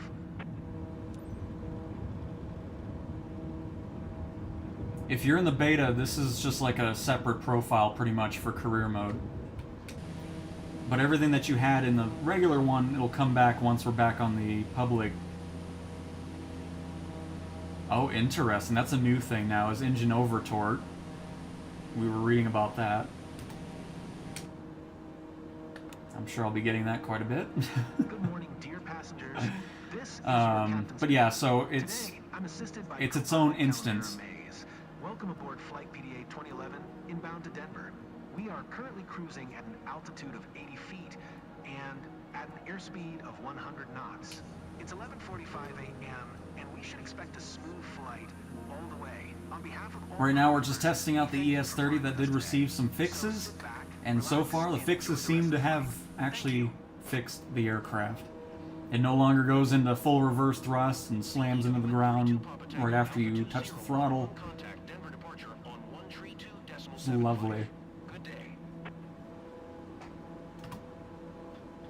132.75 CTWN 32 Papa Tango Alpha 2011. One of our flight attendants. Denver departure CTWN 32 Papa Tango Alpha 2011 is at 7,000 feet. descending 5,800 feet. And Justin, happy Tuesday to you as well. It's been a fantastic one for so far. My Bonanza's been fixed, so if you've been having planes where people are hanging outside the plane or anything like that, that is gone now, thankfully. So the Corvallis, the Bonanza, all that.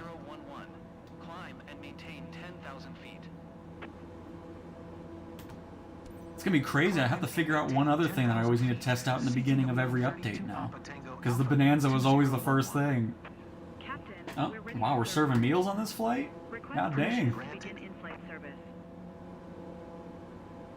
Dear passengers, services on today's flight. Break out the half peanuts. In a few moments, we will be offering a complete beverage service, including a range of Oh, here, I'll reach the 10,000 just our score's gonna be crappy anyways, just because of us, you know, speeding around. Flight attendants will also be serving a hot lunch, accompanied by coffee, tea, and soft drinks.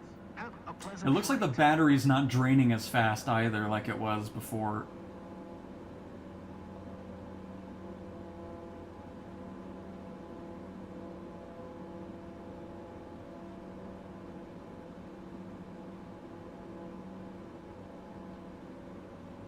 Just want to make the mission step happy here.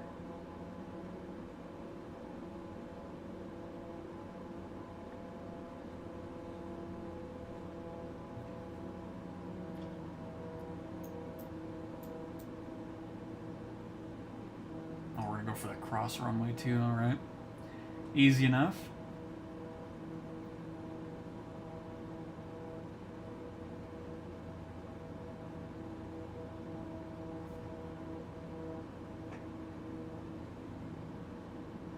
Passing 10,000 feet.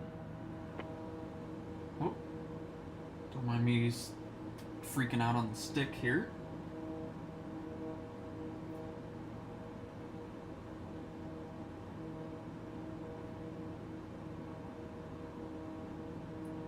Sorry, I'm trying to look up the answer for the 737 here. If that was in the list. Ah, I'm not really... We'll just test it out anyways after this. After we land our ES-30 that seems to actually be flyable now.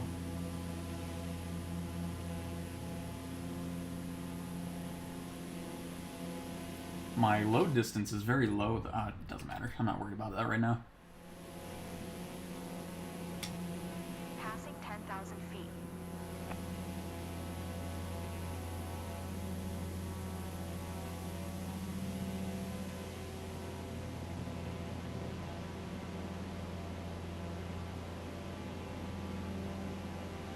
I'm gonna go ahead and descend already too.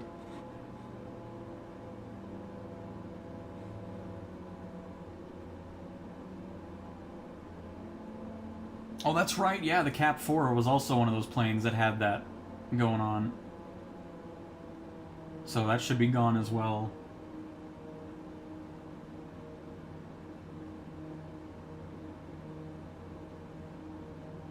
I haven't flown this thing in a little bit, so...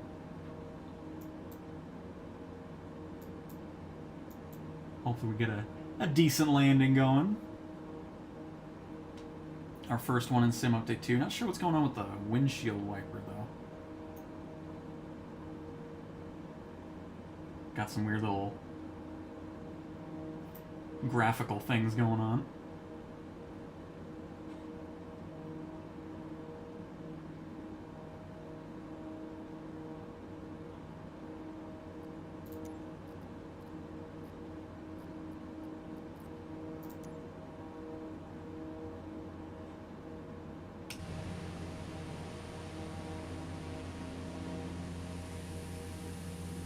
CTWN 32 Papa Tango Alpha 2011. You are 1,400 feet below your assigned altitude. Climb and maintain 10,000 foot altimeter. Yeah, we're not gonna do that though. Okay. Climb and maintain 10,000 feet. CTWN 32 Papa Tango Alpha 2011. Denver departure. CTWN 32 Papa Tango Alpha 2011 would like to cancel IFR. CTWN 32 Papa Tango Alpha 2011. Almost sounded like you said hot potato. That threw me off for a second. Radar service terminated. Squawk 1200. Maintain VFR. Frequency change approved. Good day.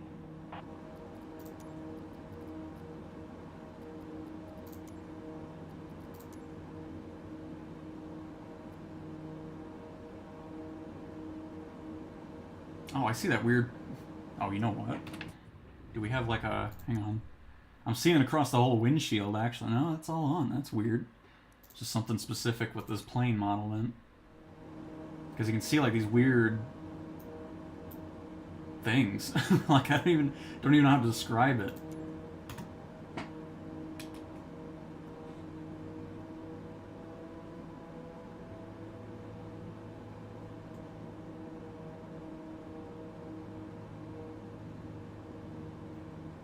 See it on the right, or out all the windows actually. So yeah, there's just some weird artifacting going on there.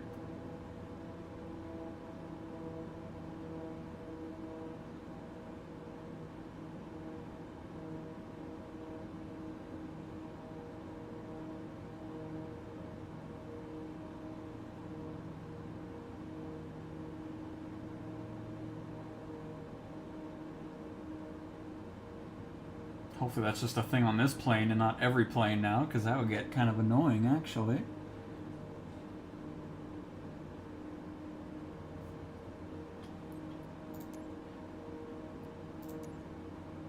Denver Tower, CTWN 32 Papa Tango Alpha 2011 is 4 miles west, 7,000 feet with Quebec to land. CTWN 32 Papa Tango Alpha 2011. Captain, we didn't retract the landing gear. Altimeter tree 027. Fly straight in runway 8.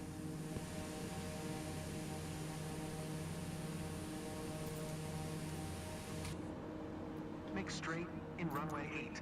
CTWN 32 Papa Tango Alpha 2011. And then the next thing we're going to do is we're going to pop into the 737 and I guess see, I mean, I don't know what's been fixed because I haven't flown it much, so I couldn't tell you what's been changed or not, but we'll just mess with it.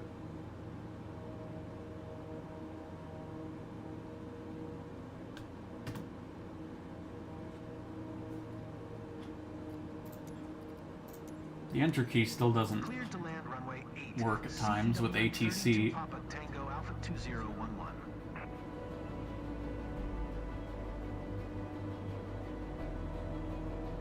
Oh, what in the world is going on? Like, there's some weird stuff going on. Denver International is sinking, everybody.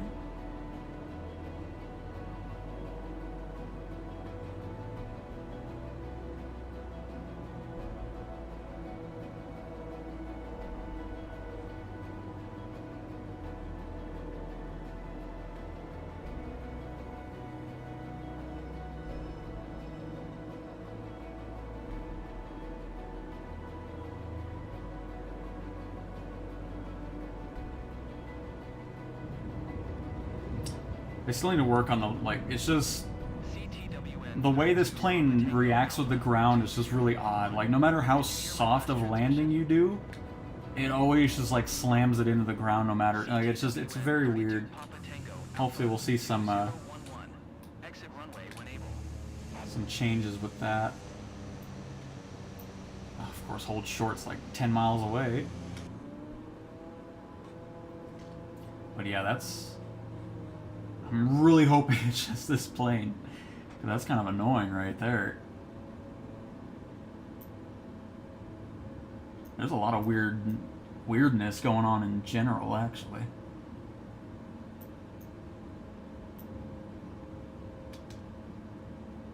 CTWN 32 Papa Tango Alpha 2011. Turn next taxiway. Well, it's doing it over here too. You just don't see it as much because the clouds aren't there. But yeah, I see it here too. You can see it.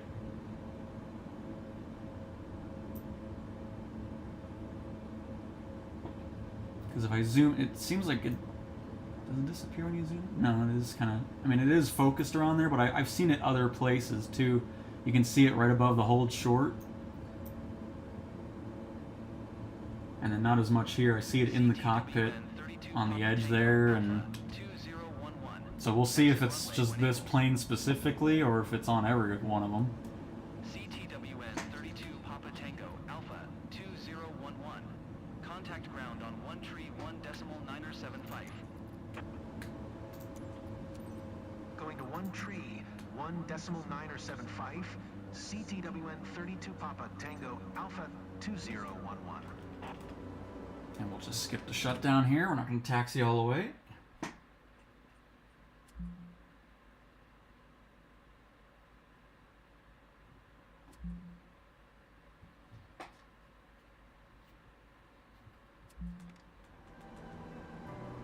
Oh, I'm still getting some errors when you skip, though. Got a hard landing one now because of that.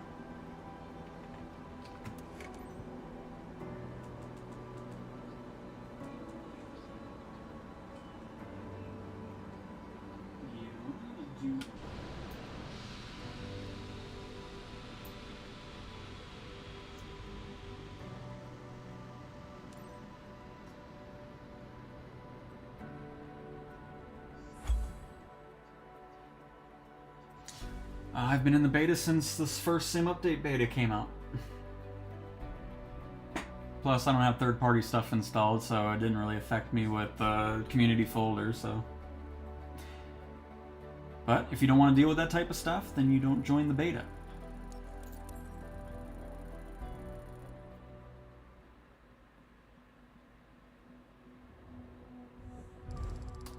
Was flying the Saab before, was great. Oh, nice. Even though I don't think anything has been changed with that, at least it wasn't in the change log, so...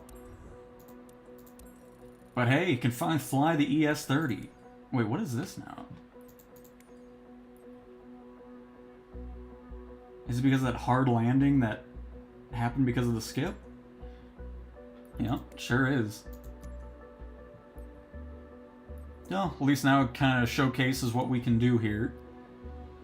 The mechanic will do a general checkup of your aircraft. Every component condition will be updated. That's why I don't skip anyways, in general. I mean, it's just... Oh, look at that. Different UI going on here. But there's definitely some work they need to do regarding the skip stuff, because it always just creates anarchy. That's alright. Not really worried about fixing that right now. We'll move on to the 737.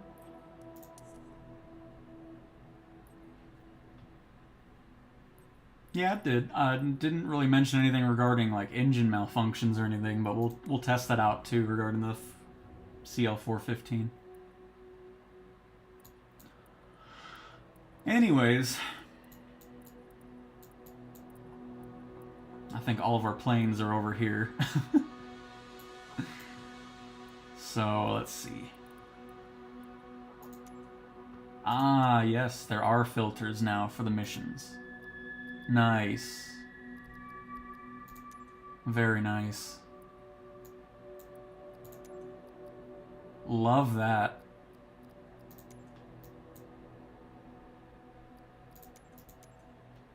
Don't have anything for that. Oh, look, cargo transport super heavy sitting in here already. That's why I still think we're going to be getting to these mission types during this beta phase at some point. Passenger transport, that's what I'm trying to look for here. There we go. But yep, we have that as a filter. Can change the difficulty of it. And can also pick what aircraft you want the mission to be for. Oh, that is so much nicer instead of just endlessly looking around. Awesome. That is very much needed. Yeah, nice little filters tab now.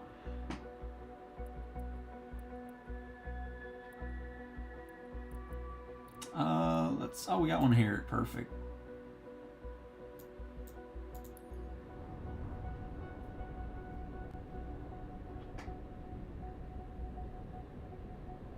But yeah, we'll see if that happens still with the weird boxes. But I'm pretty sure it was just for the ES-30. Oh, I can't... Why can I not do this?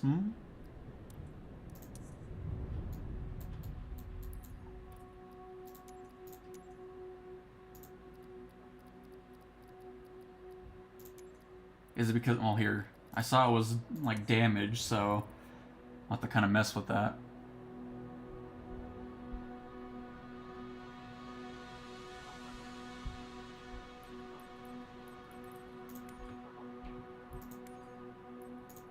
As a matter of fact, let me sell some crap here.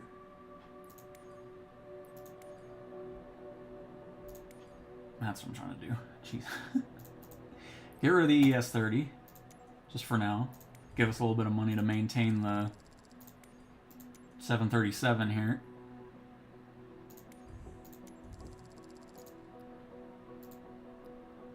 Because that's why we couldn't move it. We needed to do a maintenance check on that.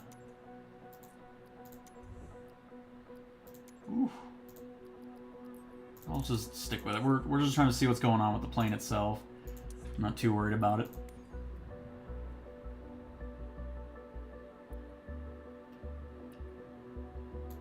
Oh, was it because of the... Oh, I wasn't even paying attention to that. But we're good now anyways. Boeing 737. Oh, look. That's just so nice. Alright, let's try this again. Now that we have money.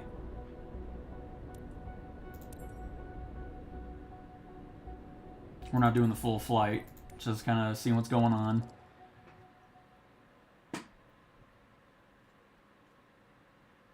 It's a lot of money in for inspection. I mean, it is a 737, so I mean, it's just you get the bigger planes. It's going to cost more. I'm sure they'll still tweak it out, but I'm sure it's not cheap to operate these things.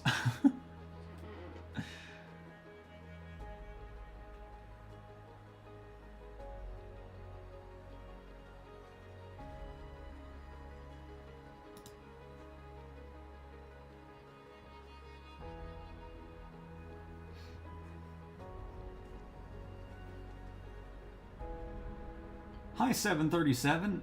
I haven't flown you in a while.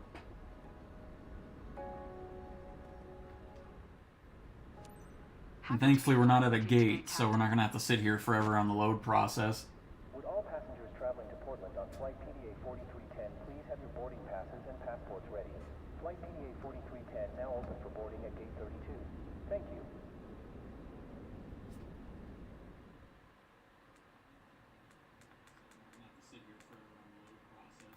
So I'm still seeing that glitchiness happening, so obviously something settings-wise needs to be changed. I don't know what, because I wasn't seeing that beforehand, because it's the same settings as I had in the public version, so something was tweaked on the sim itself. Because we already looked, my settings are the same, and I never saw that before, so...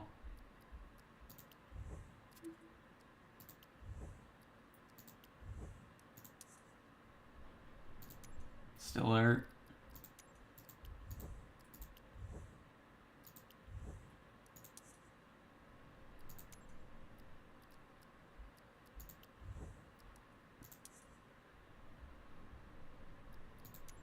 Yeah, something on the back end was changed because these are my same settings I have otherwise, so interesting. But anyways, we'll ignore that for now. Even though it's very not easy to ignore, it looks terrible.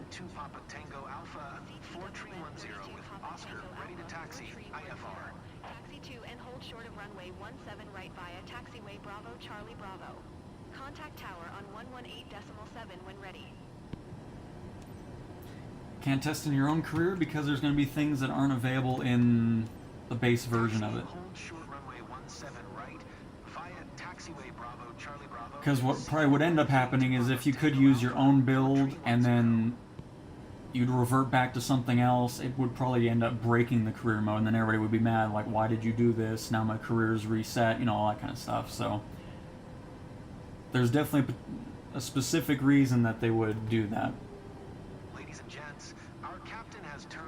We've already tried TAA. I was doing the same thing. Please stow your hand luggage underneath the seat, in front of you or in an overhead compartment.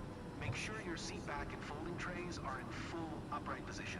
If you are seated near an Yes, Adam. exit, The the career you're doing in the beta is not your same profile from the public version of the sim. It's just a random build specifically for this beta.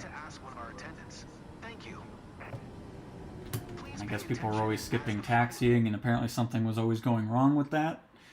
So we'll test that out. Again, I don't know what's changed. I don't fly airliners much, so... But here we go, we're here. To this exit. Should the cabin experience a sudden loss of pressure, oxygen masks will drop down from above your seat. Place the mask over your mouth and nose like this. Pull the strap. Nope, we have not crashed If once. you are traveling with children, make sure your own mask is on before helping your children. In the unlikely event of an emergency, leave your carry-on items behind. Life rafts are located...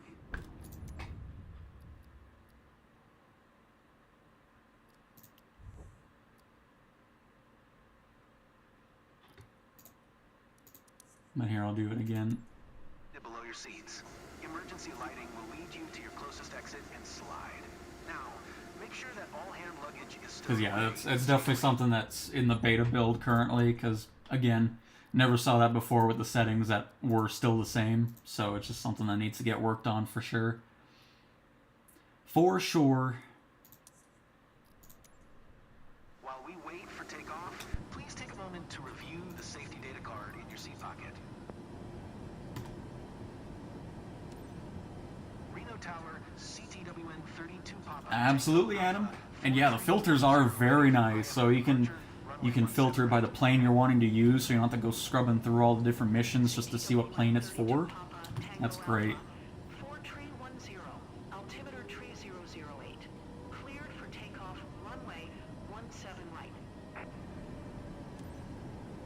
Well, yeah, just did the skip to taxi, which apparently was always bugged out or something like that. But nothing here. Hey, Wesley, hello, hello.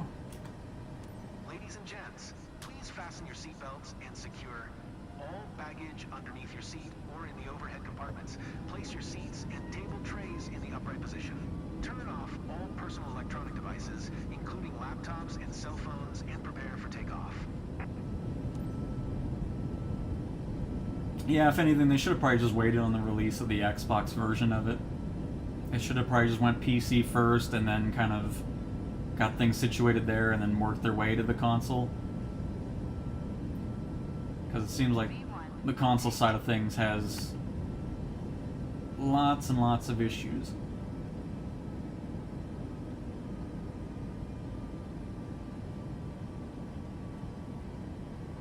Feels like the loading of stuff around is odd as well.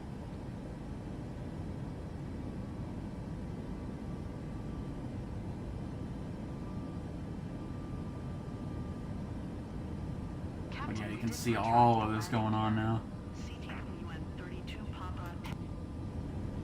127.905 for CTWN 32 Papa Tango Alpha 4310. Oakland Center, CTWN 32 Papa Tango Alpha 4310 is passing 5,400 feet, climbing flight... Just so you know, I don't fly airliners much, so... Oh, I'll slide everything down too, good. But yeah, there's a lot of weird... like the satellite blocks kind of going on too when you're outside. Seeing a lot of things I don't normally see in the sim, so... some things to get tweaked for sure on the future beta builds.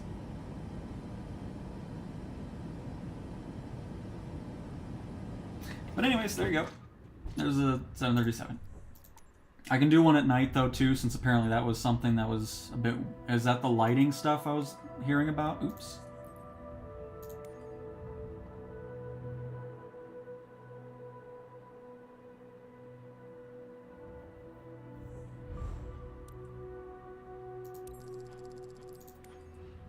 All right.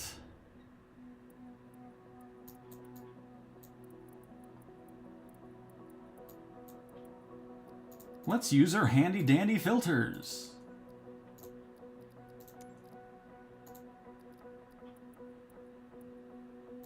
And we'll just... I'm gonna go somewhere else. Oh, it doesn't really matter. Oops, nope, wrong thing, hang on. Change the time. Oh, mission's no longer available. Sure it is. Well, I went into night and they all disappeared. Unless, are these actually, no, still.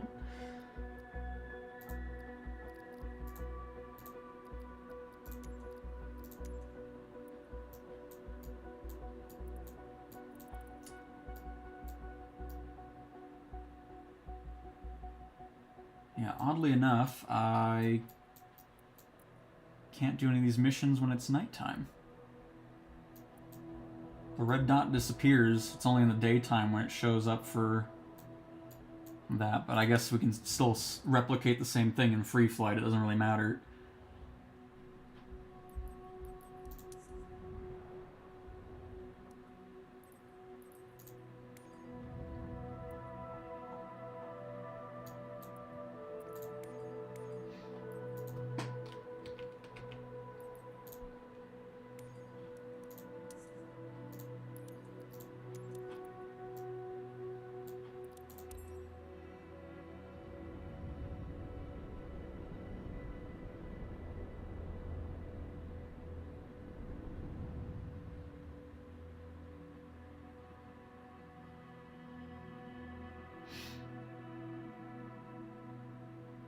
My flight sim simrate not working. I have no idea. I don't use that, so.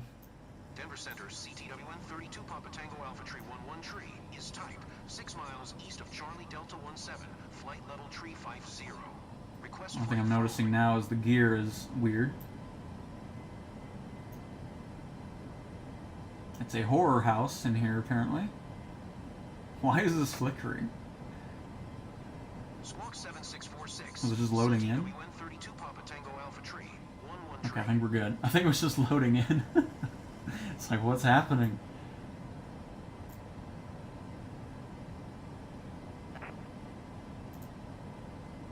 Roger. CTWN 32 Papa Tango Alpha Tree 11 tree. So yeah, other than the landing gear being very shiny for some reason, I'm not seeing anything out of the ordinary with lights in the night. CDWN 32 Papa Oh, Tango except, Alpha Tree. are we like in this, like why is it doing Denver that? Center on 1 tree tree decimal 9 or 5. Good day.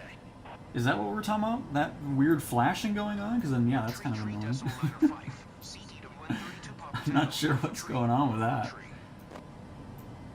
Denver Center, CTWN 32 Papa Tango Alpha Tree 11 tree, flight level tree 5. It only happens when you're like at a certain, like I don't know if it's the seat causing it or what. 11 tree. Denver Center. Radar contact. Continue. Very weird. It is when I zoom.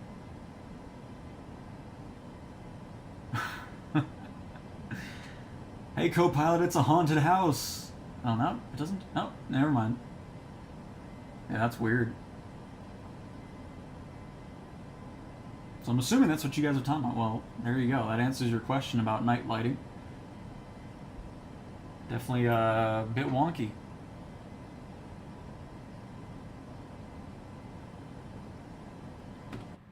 Well, that's enough haunted house.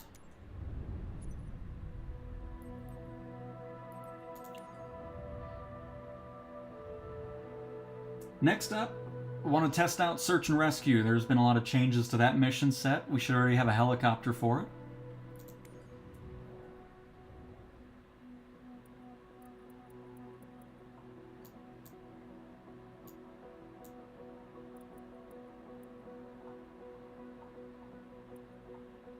And you know what? This is a great example because this one was impossible to finish. So we'll see. Because they were always in the middle of a forest, so we'll see if any of the changes that have been made help out.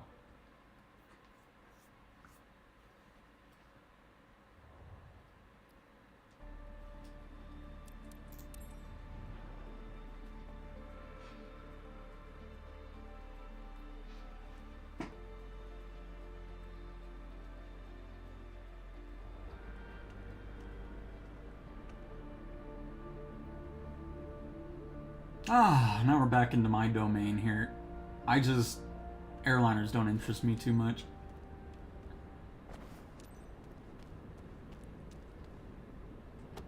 Oh, no, didn't mean to do it. No. Get out. Get out. There we go. But yep, still seeing that. Let me just turn it off in general and see if it's just something like that. Oh, by the way, I don't know if that's in here or not, but DLSS 4 or whatever the crap it's called is supposed to, I guess it's probably not here just yet. That'll be in a future build of the beta. If I have it off, the trees just look freaky.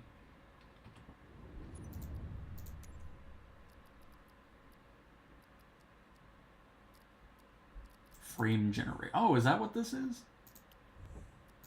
No, just I don't even have AMD, so that doesn't help me out. Performance. Yeah, because I've never seen that before till this beta, so... Apparently I forgot something still. Is it the front nose? It is. Anyways, let's get up in the air, see if anything's changed. Or any of the changes I'd love to see have been included yet.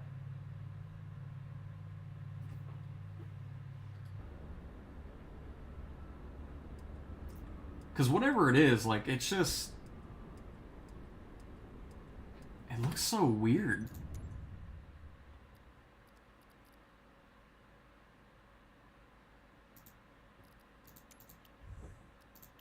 That's how I had it set, because everything else is set the way I always have had it, so...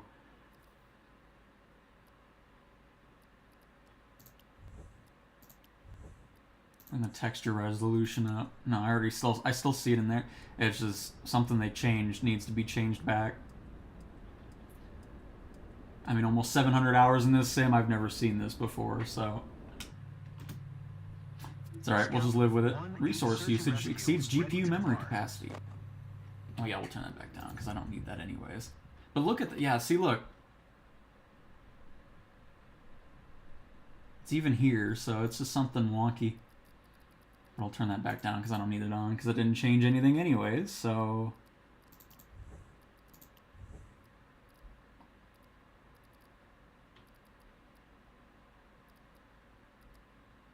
Interesting.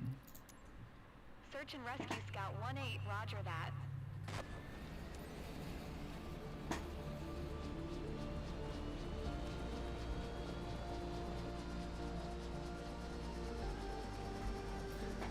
Heard they disabled sim rate and career? I guess we'll find out. We just got word that a woman named Sarah has gone missing near Truckee Tahoe Mountainous region, without enough water and food if needed. We don't have much time to find her. Conditions out there are rough, and we've got no... Well, my buttons aren't doing anything unless they got changed. Let's see. Oh, it's just a different... Oh, wait.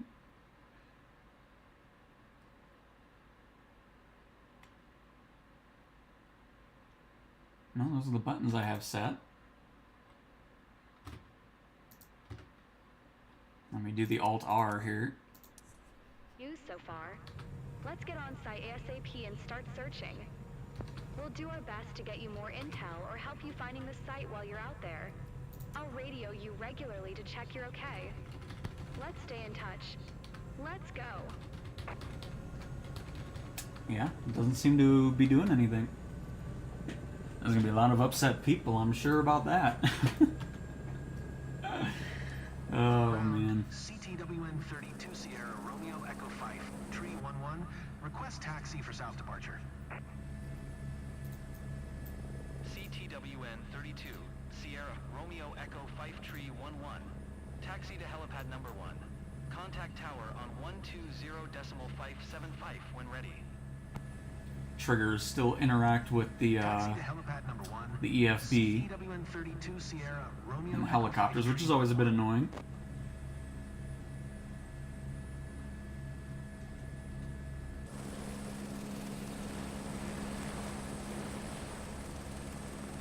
Oh. Oh. Are my assists off?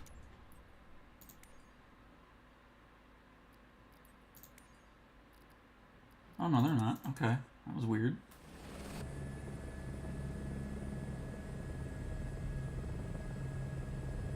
I think we might have still been booting up just a little bit.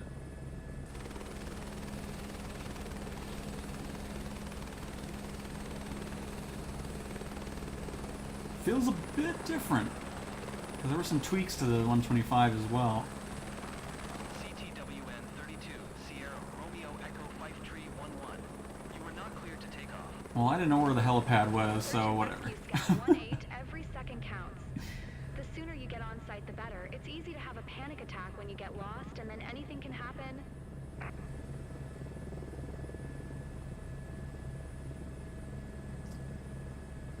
You can skip to descent and roll the dice on that hot garbage. Well, we're here to test it out because they made tweaks to it, so that's why we're not doing that.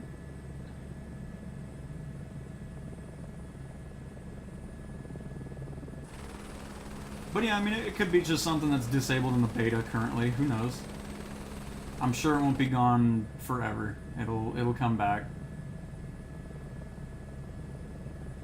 Because there's no reason for it to be gone. I mean, if people want to use it, they can. This is very trimmy to the front here. I have to bring back the collective a little bit. But my stance on sim rate is, it's funny to me how people get upset when people use it. It's like, who cares? If people want to do something in a single player game, let them, you know? But I'm sure it's just, it'll be there. If they wanted to get rid of it, they would have got rid of it a long time ago.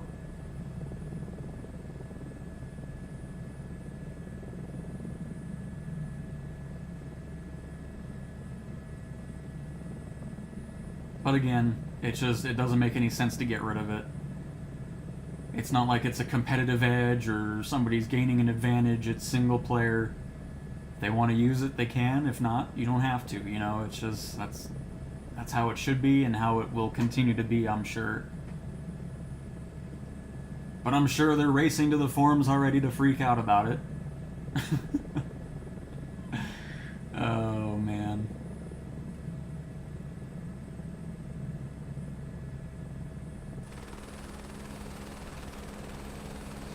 I don't know if it's just me, but these trees look really nice around here. They seem very vibrant and green, as opposed to being very bright. Search starts here. Up to you now. And yeah, everybody can use. It's not like somebody's just paying like Microsoft's like $5 for sim rate, and then everybody's mad about, you know, it's there.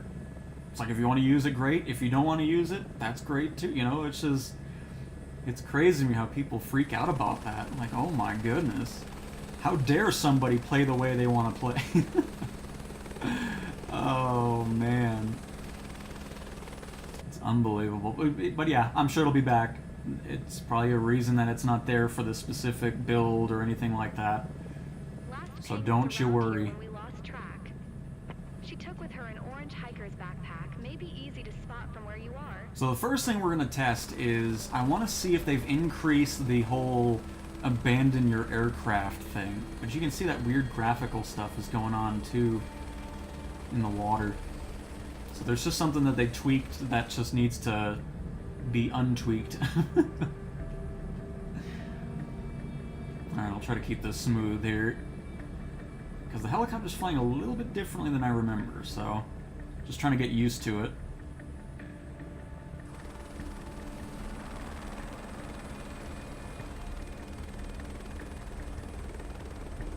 Because I know there's a lot of biome adjustments as well around the world, so I think we're just seeing different types of trees that we weren't seeing before, which is quite nice.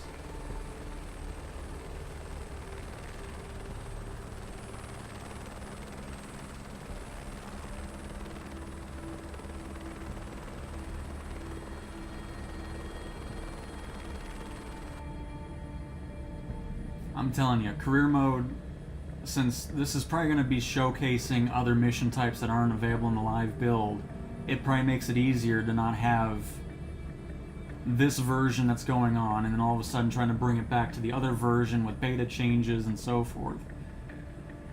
Plus, I don't really care anyways. I mean, if you don't want to deal with a separate version of the sim, then don't go into the beta. Continue using the career mode like you are in the public build, and you don't have to worry about it. I mean, I don't know why people get so worked up over beta builds or alpha builds and everything like that, where, you know, things are different, or it's a different career profile and all that kind of, like, it's just, the easiest thing is to not go into the betas. Just don't go into these other pre-release things, and you don't have to deal with it. That's all I can say about that.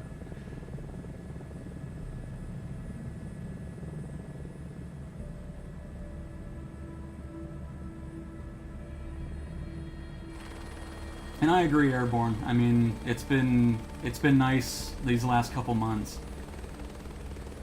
Improvements are coming in much faster. It's great that we're already into the first beta build of Sim Update 2. Definitely happy with the changes. Obviously some weird little graphical things here and there, but again, that's to be expected.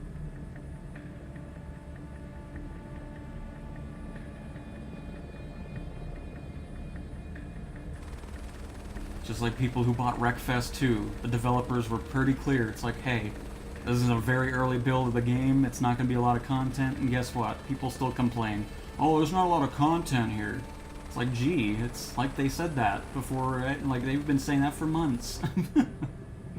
At this point, people in video games just to complain. It must suck being a developer nowadays.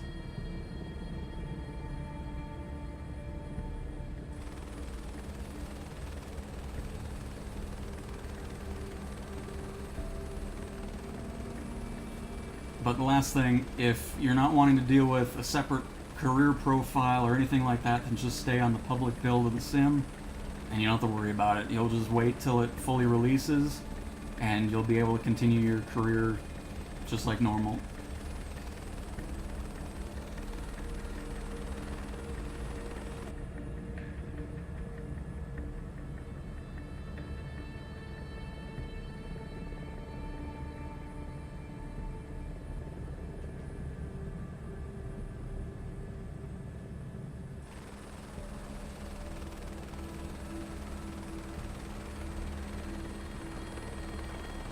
Where are you? I haven't done this mission since like the first month the sim came out, just because of the fact that, you know, the search and rescue missions are hit or miss on where they spawn in, but we've got some changes to it, which is what we're trying to showcase, and we'll find this person eventually.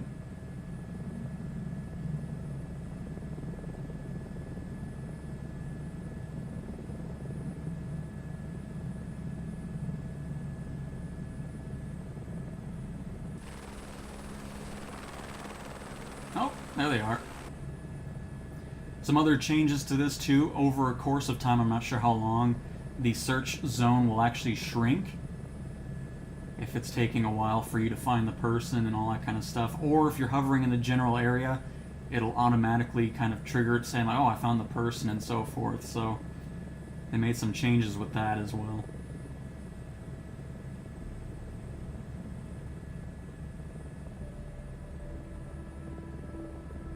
She went with the hiker's backpacks. Should be easy to spot. It's bright orange. Can't miss it. Because what I'm hoping to see is the ability to park far away and just kind of hike up to them. I'm interested to see if that's been changed at all regarding the distance you can walk away from your aircraft without abandoning it.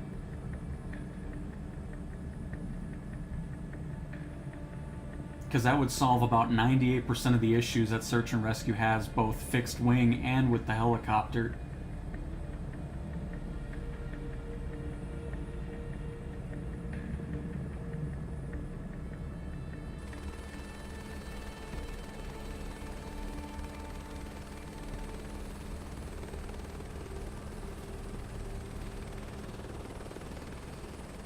And we'll test that theory out right now, because we've got a nice little opening over here that we can land at. Hey, Search and Rescue, do you need help or did your hand slip? I've uploaded everything onto your map. Feel free to use it. God dang, the sass from her on this mission. I was just trying to... Here, I'll go a little bit lower then. Just unbelievable. She's so rude. Search and rescue. Scout 1-8 got a visual. She managed to take shelter in a safe spot. Coordinates 39 north, 120 west. Target in sight. Let's get ready to extract. Why don't you use the map I gave you, is what she's basically telling us here. It's like, okay.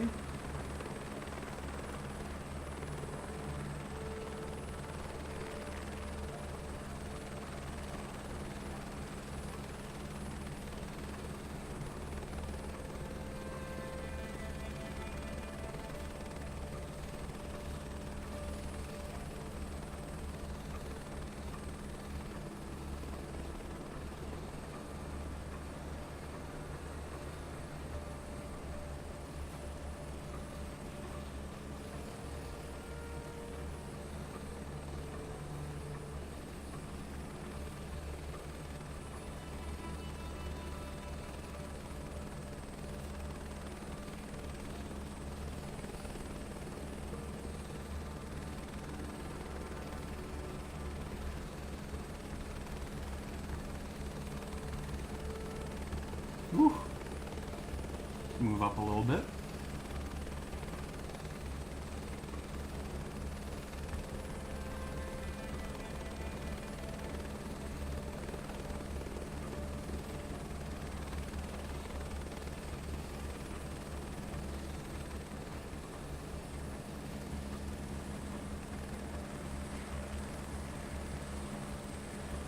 Alright, just want to see if anything changed there, but let's see.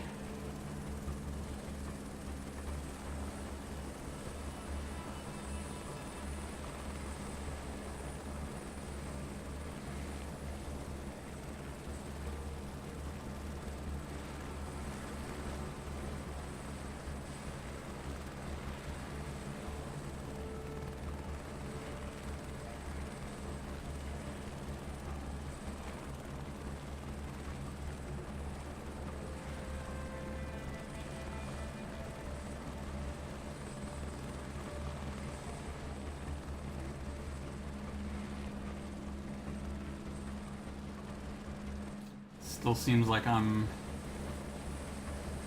Well, they changed it though, it didn't...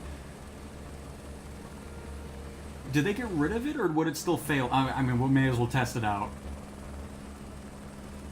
I think she was over here. Because I know they said that they changed the wording of it. I'm interested to see if it's just like a pop-up saying like, oh, we can teleport back to it, or if it's still a risk of failure of the mission.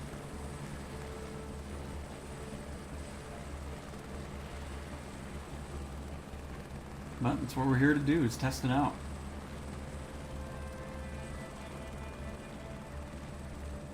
Because I see the tent, and removing that limitation of how far you can go from the vehicle would just solve this, you know, issue with search and rescue.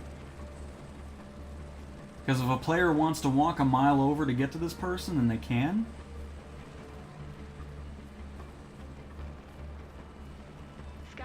Search and rescue, inbound for landing. But I don't think it fails you anymore. I think it's just kind of a... Because it would have already failed us in the... Yeah, look at that. Search and rescue. Ready to yes. Ready to depart when you are captain. So did they get rid of that? Oh, man. We'll have to do another test with that, but... That would have failed us in the public build right now. And that's what I've been talking about this whole time. It's just like, let the player have freedom on how they want to progress through this. So if that's truly gone with the limit of how far you can walk away from your aircraft, all we need now is the ability to, when we have a hoist version of the helicopter, being able to use that too on land for if we feel like that's the best option to get the person out, or if we want to hike to them. That's awesome. That makes me very happy. Because now I think it's kind of just like a tip saying, hey, get back to your aircraft by teleporting to it, rather than saying, oh, mission's going to fail if you're abandoning your aircraft. We'll do another test with that and try to walk, and we'll just kind of walk and see how far we can go before it does anything, or if it does anything at all.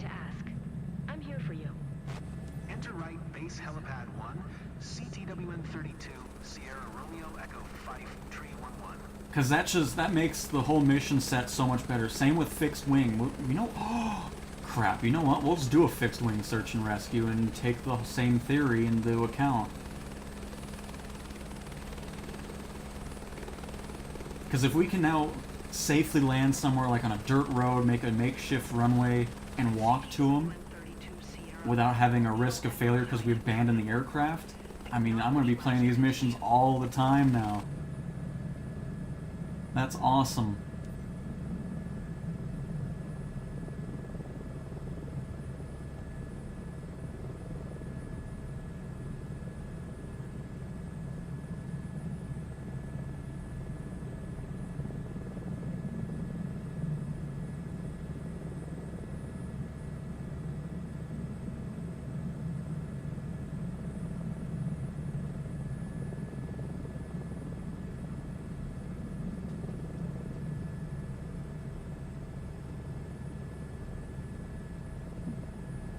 Binky! Oh my goodness. I'm about to crash the helicopter because I'm looking at that. Thank you so much for gifting 5 memberships.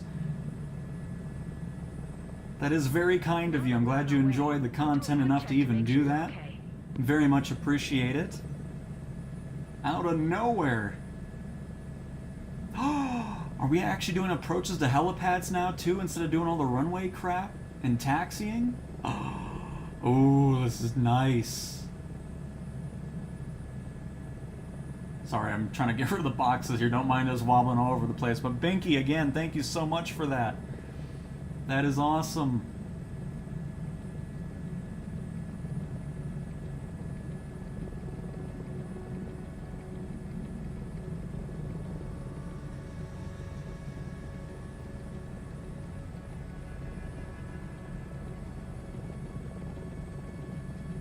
The only thing is, I don't see ever a marker for the helipad.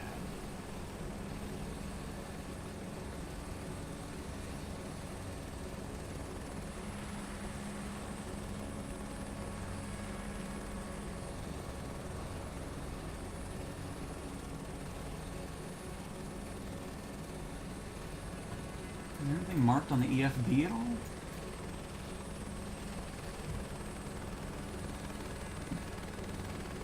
I've never played DCS.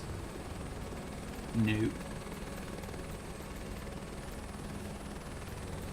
Yeah, I'm not sure. There's something that needs to be worked on with that, because it's like approach the helipad. The only thing I see that's a helipad is really this little circle here, but I don't know if that's where we need to go.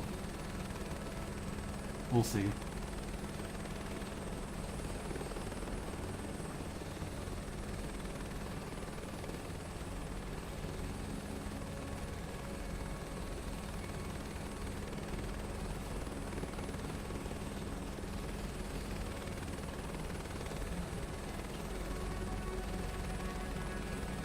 Oh, this was the... Oh, see? This was the right spot. I just guessed, too. It's the only thing that looked like a helipad.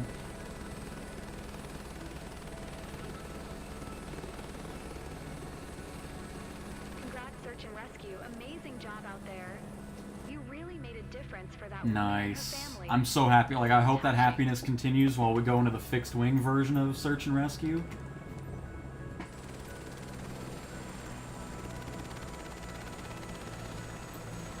And so far, minus the weird graphical issues that are going on, I don't know what's going on with that, but everything else, been very much enjoying with SU2's first beta build. Absolutely.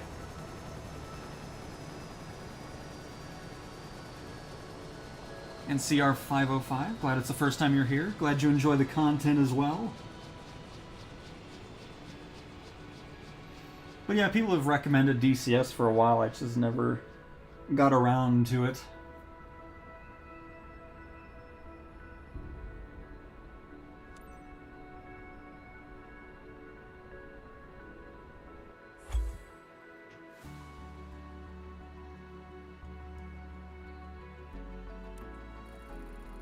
So yep, right now we're going to dive straight into a fixed wing search and rescue, because I'm really interested to see if that limitation's gone.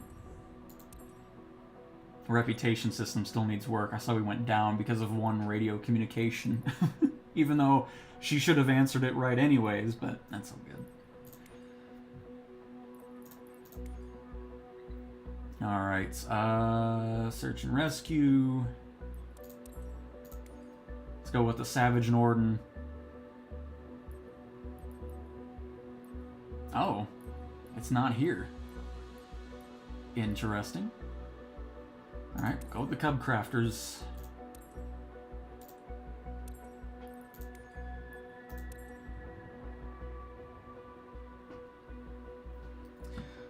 I will just leave the link. I spent an hour and 11 minutes going through that. I mean, you can scrub back too if you want to, but I'll just post the change log and you can check that out.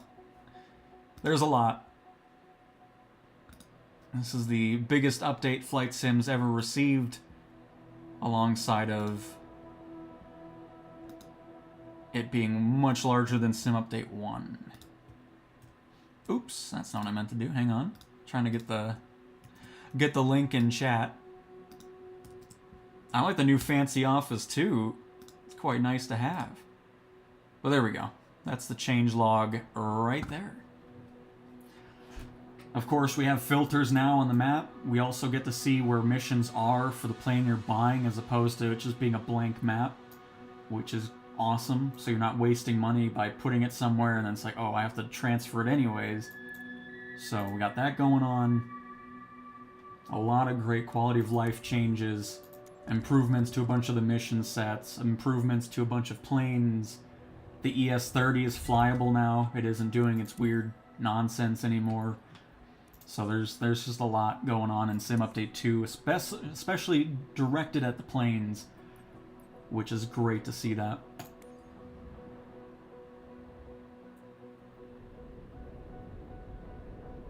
And ICR, yeah, I mean, I'm close to 700 hours now in the sim. I mean, obviously the beginning portion of it was a mess, but now we're really hitting a stride of getting fixes and updates and everything out much faster now, which is great. But again, if you're just joining, we have filters now. You can go between specific missions. So if you want to do a passenger transport mission, you can have that. You can now base it off of difficulty or the aircraft you're wanting to use. So if you want to do passenger transport in a Boeing 737, it'll show you all the missions that are available for that specific plane, and it's just excellent. A really nice little change there. But anyways, that's not what we're here to do. We may as well use the filter, even though we already know where the missions are, but that's fine. Search and rescue airplane. And then if we had multiple planes and we wanted to use a specific model, wherever it is, the CubCrafters X, you'd be able to pick that. And it's like, okay, perfect. We know what mission it is. We know it's for the plane we're wanting to use, and it's just much nice. Oh, it's snowy out here. Great. I don't know if I want that. I guess we don't really have much of a choice, actually.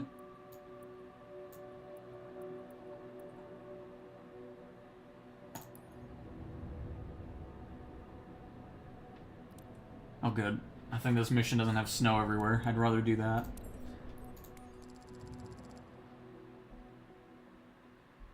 No. Unfortunately, no multiplayer in career mode. Yet. Oh my god, what is happening here?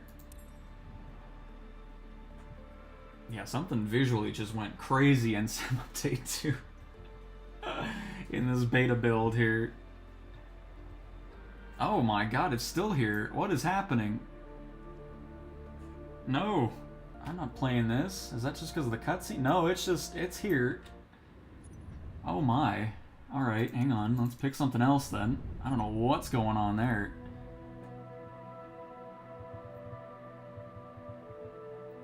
But yeah, something graphically's been tweaked that shouldn't have in this beta build. God dang, that was bright. Hopefully nobody's watching this at night. Alright, let's try somewhere else. I like that other one because it was a shorter one, but if it keeps doing it, we'll just restart the sim, because... Nope, we're good here. It was just that one. Hey, somebody's in here now. What the heck? Was there always somebody in here? Our crew member just hanging out, drinking some coffee.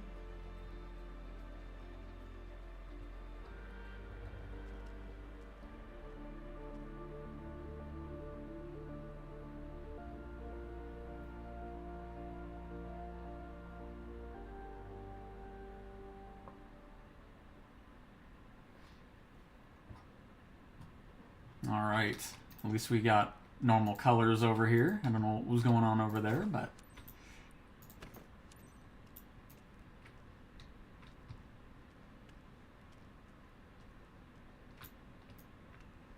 Oh. I was like, I know I'm missing something here. There we go.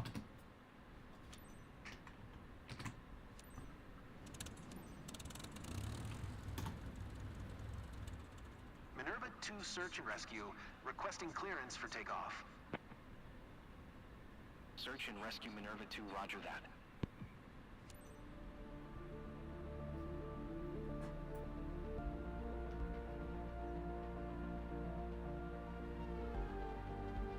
Yeah, but I mean, the whole point of what I was wanting to do was...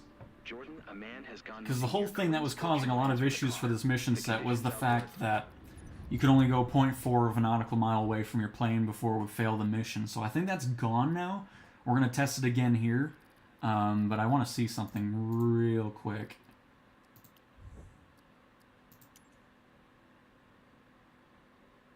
Oh, it has to be a 50 series card for that stuff to work? Okay, well, I don't need that then. I mean, I'll turn it on just to see. And we haven't heard No, from I'm him still yet. seeing that. We need to look. So we'll just have to deal with it for a little bit longer. Locate him fast. Take a quick look around. You should be able to spot something useful or locate him. We'll stay in touch to coordinate the operation. Let's go. Let's go. 2 Uniform Tango Tree Traffic, CTWN 32 Sierra Romeo Echo 9er is taxiing to runway 17. Oh, guess what help if I turn the thing on, huh? I thought I did that already, though. Maybe not. Oh, it's doing this thing. Or if I go idle on my throttle, it's shutting off the engine for some reason. Oh. 2 Uniform Tango Tree Traffic, CTWN 32 Sierra Romeo Echo 9er, taking off runway 17, departure to the south.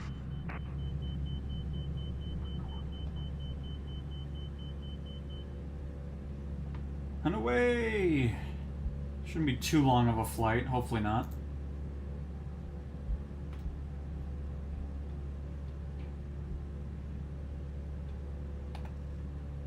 But yeah, if this works the way I'm hoping it does, I'm going to be very happy.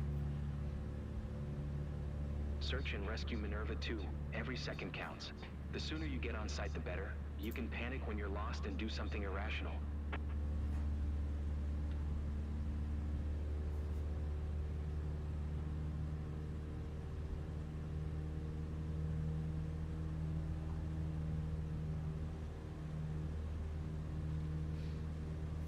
I mean, I just leave it to what the quick start goes to.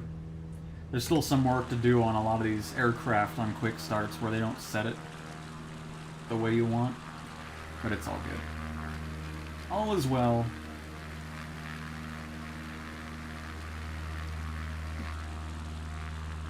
Tarkus? Probably butchering that, but welcome. Welcome, welcome. I'm just checking the forum to see if anybody else is talking about the weird visuals going on.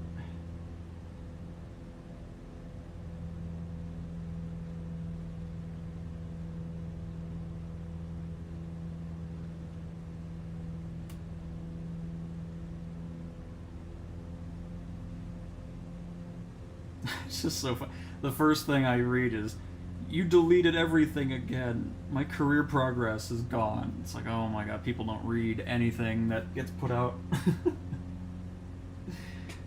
Love it. Your map should display your assigned search area. Check it regularly. No news so far, but the family thanks you for your help. They're really worried. We all hope you'll find him quick.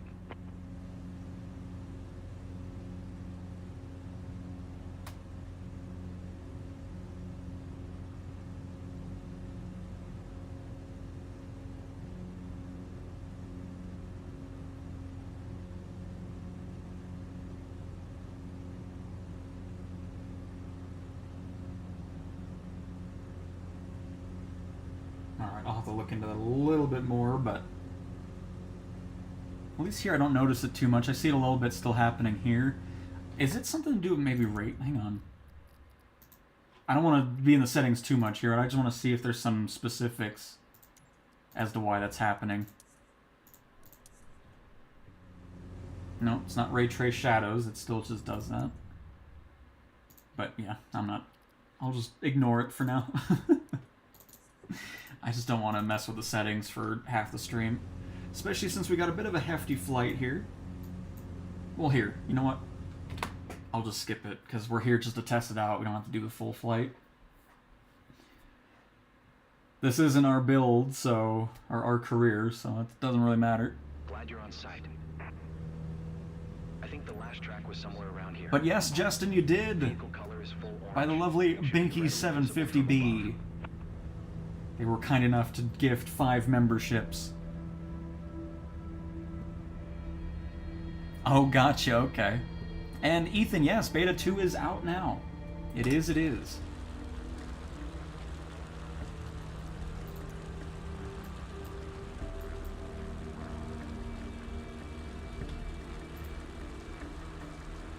And again, if you just join, some tweaks to search and rescue are if you're around the area for a certain amount of time, the search area will shrink. And if you're over the person for a certain amount of time as well, it'll automatically call in that you found them. So there's some tweaks there. I think they got rid of the limitation of how far away you can walk away from your plane. This is going to be a great way to test that out.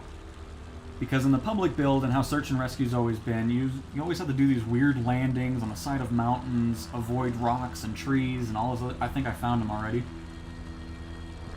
I think I just saw a reflection. But now, if we do have that limitation of how far away you can leave your aircraft, we can make roads and stuff, makeshift runways. That way we can have a safer landing and then just hike over to the person and go from that. So I think I was just seeing things, which is good. And not do these nonsense landings right next to the person or taxi through cactus and all that kind of stuff.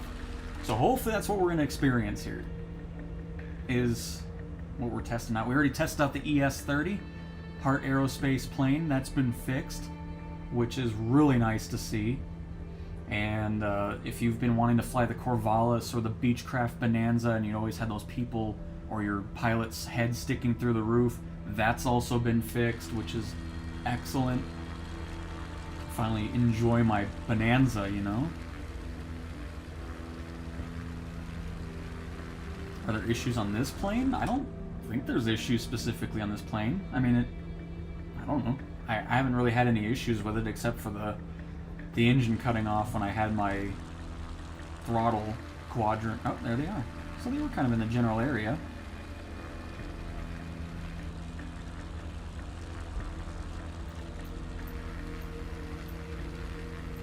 Alright, so what we're going to do... Hey, search and rescue, do you need help or did your hand slip? I've uploaded everything. Oh my goodness. Feel free to use it. They're right here. I'm looking at them.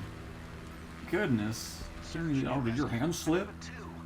They're about to slip into your face when I land again, is what's about to happen. Giving me this attitude on the radio. Minerva 2 search and rescue. Nice. Now do a low pass and get a visual.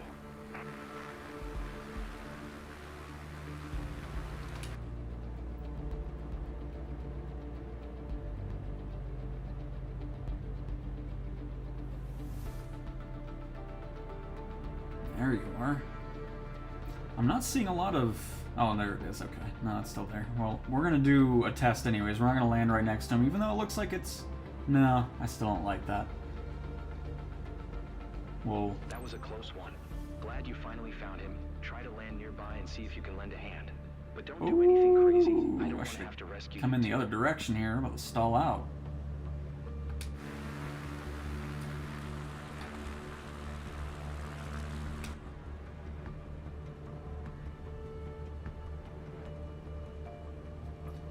Another tweak I'd like to see in this is once you do find them, it should mark it on the EFB as well.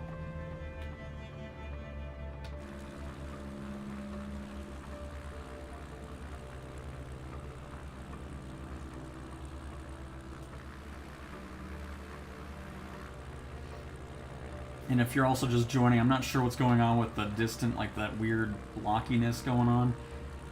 Because all my settings are still the same as they were before the beta, so something that they tweaked in there is a bit wonky. So, just thought I'd let you know.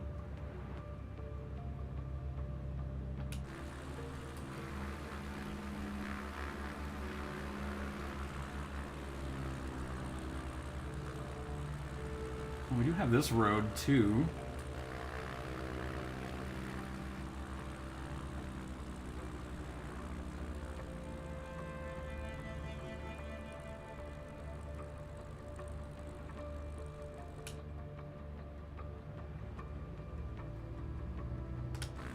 Turn around here and then line back up with it.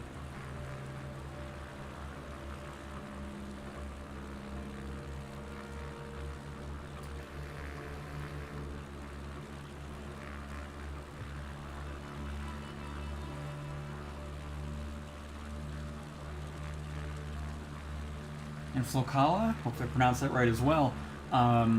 I agree. Like it's been nice ever since Sim Update 1 came out. We're on a much better, steady pace of improvements, which is really nice to see.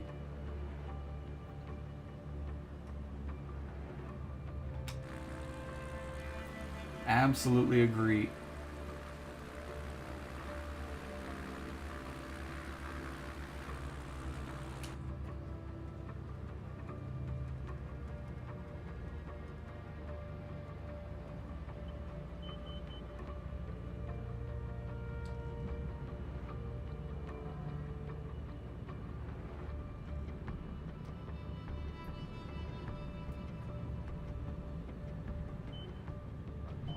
Ooh, wow, we were here a lot faster than I thought we were going to be. Woo! Let's calm down. Oh, don't do it. Oh, don't. Oh God, that was terrible. What a terrible landing. That was so bad. I'm sorry everybody had to watch that. We're gonna hang on. That was so bad. Goodness, I don't know why I jammed on the brakes either. That was all terrible. Goodness gracious. But that's okay, because it's not our build. It's not our profile anymore, so I don't really care, you know? I'd be a bit more cautious if it was. I don't really want to do this one either, because it's snow, but we're going to skip everything just to get to that point quicker. But yeah, that was terrible. Terrible! Hey, Blaze! Welcome. I don't know why the stall speed is so high anyways on a Cub. That seems kind of high. 55, 60 knots? But anyways, redo.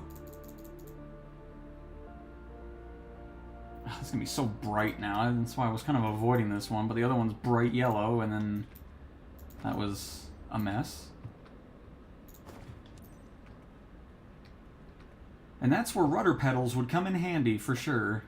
But I don't want all that crap hanging around, so I'll just stick with my brake button. As much as it becomes a mess in those types of situations, but oh well.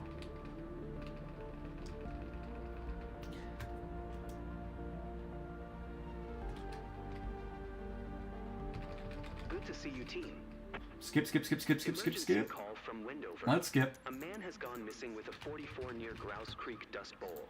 This place in the middle of nowhere is known for its challenging weather conditions, and we haven't heard from her yet, which is very concerning.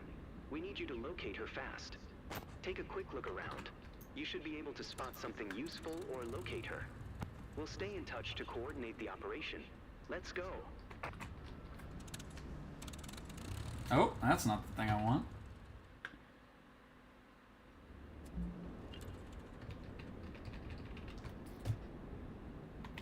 Engine keeps turning off.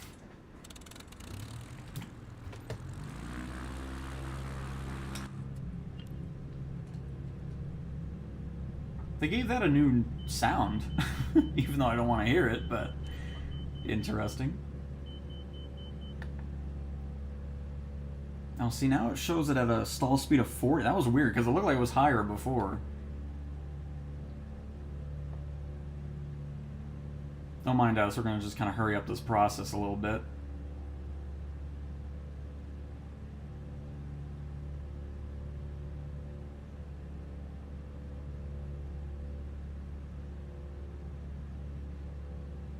Come on, give me the skipped search. Ground tech. We don't have much time. Hope you'll get on site soon. This area is very hostile. Anything can happen down there.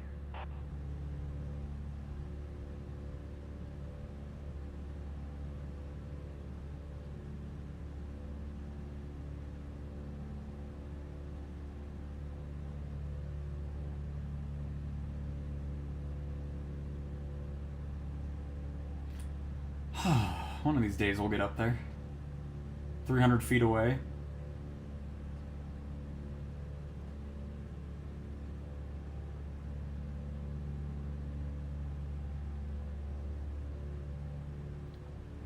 Yeah, that's weird, Adam. I'm not sure. We're on a 3060 RTX Ti, and we have not had a single crash in almost 3 hours that we've been in here. Your search area should... There we go. And this time I'm going to land outside, because landing these tail draggers off a normal... I'm good with runways, but doing all this other stuff, there's no way. The only thing that sucks is it's going to be so bright out here, which is why I didn't really want to do this, because I wanted to kind of showcase the road and all that, but I'm not going to have much luck with that in this mission.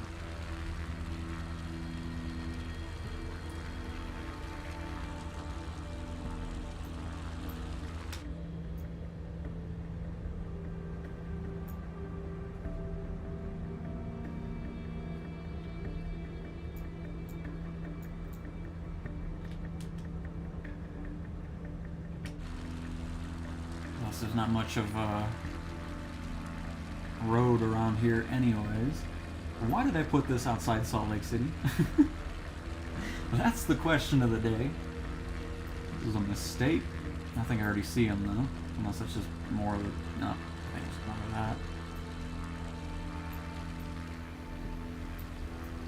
It's like I'm out in Antarctica over here. Is that them? Yep, it is. Well, that's the one positive about having a snow ground here.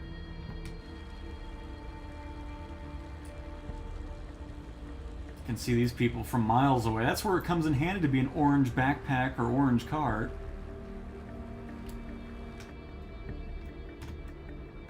And of course, I said it too early. I'm like, oh, did your hand slip? You didn't see the person? All the details are on your map.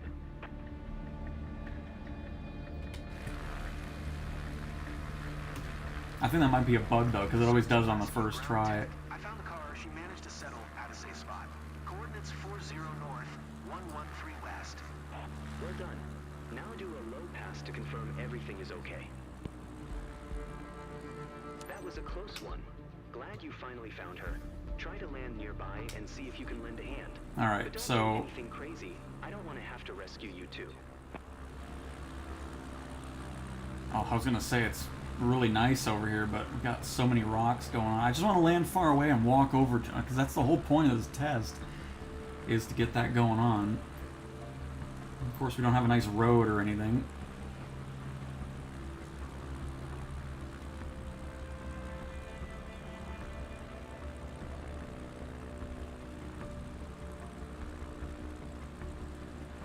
Which you can see why I'm wanting a road, because of everything on the goddamn ground here is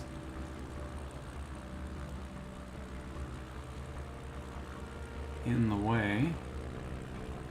And And the snow doesn't help because I can hardly see anything here. Now everything just kind of ends. That's nice.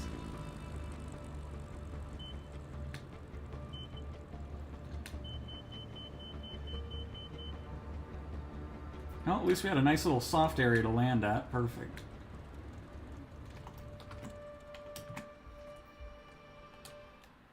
Alright. Oh. Don't tell me I can't get out now. Don't do this. Oh, there we go. It's just a weird thing there. Alright, this is going to take a little bit, but again, this is all just a test to see if the whole abandoning aircraft is gone. So if we did have to land this distance to get over to them, and we can actually get to it, that would be awesome.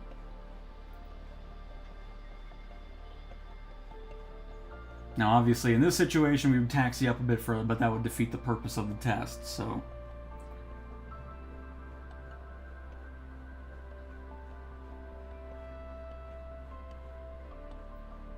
Right now, there's no sim rate. That is correct. In this beta build, it's not there. I'm sure it'll come back, though. Don't you worry.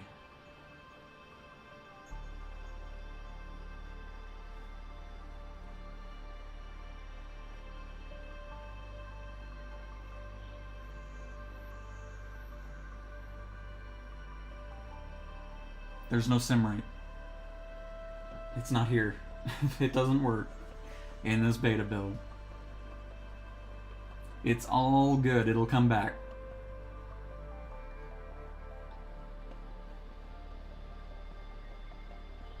I'm sure of it. And Halloween's just a lot of improvements to aircraft, missions, career mode stuff. I have the forum post, or the changelog, pinned in the comments. You can check that out.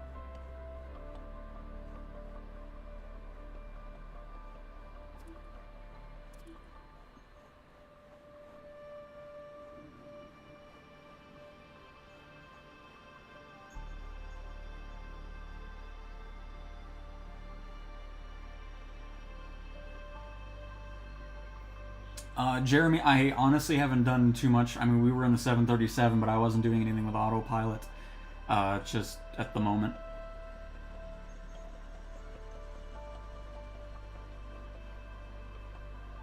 Well, honestly, since it's not our career profile, I'm not really too worried about damaging the aircraft. I just wanted to get on the ground and test this out, you know? And so far, the test has been going excellent. This is exactly what I wanted from these missions. Being able to land in a safe spot rather than dealing with all these boulders and rocks and trees and doing these ridiculous landings in order to complete these missions. Now we can safely land somewhere, and the game can give us the choice of, it's like, if you want to walk for 5 minutes to get to the person, you can do that, and that's what I was wanting from it. I talked about that last week in the stream we did over Search and Rescue, and I believe we're finally at that point where it is exactly like that.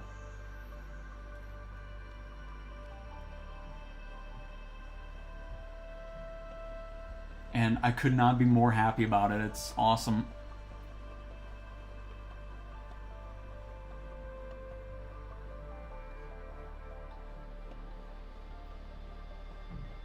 The PC-12 wasn't mentioned in this specific build.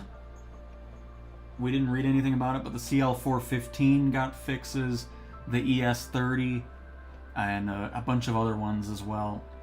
But that's not to say we won't see it at some point in another build. So it'll be here.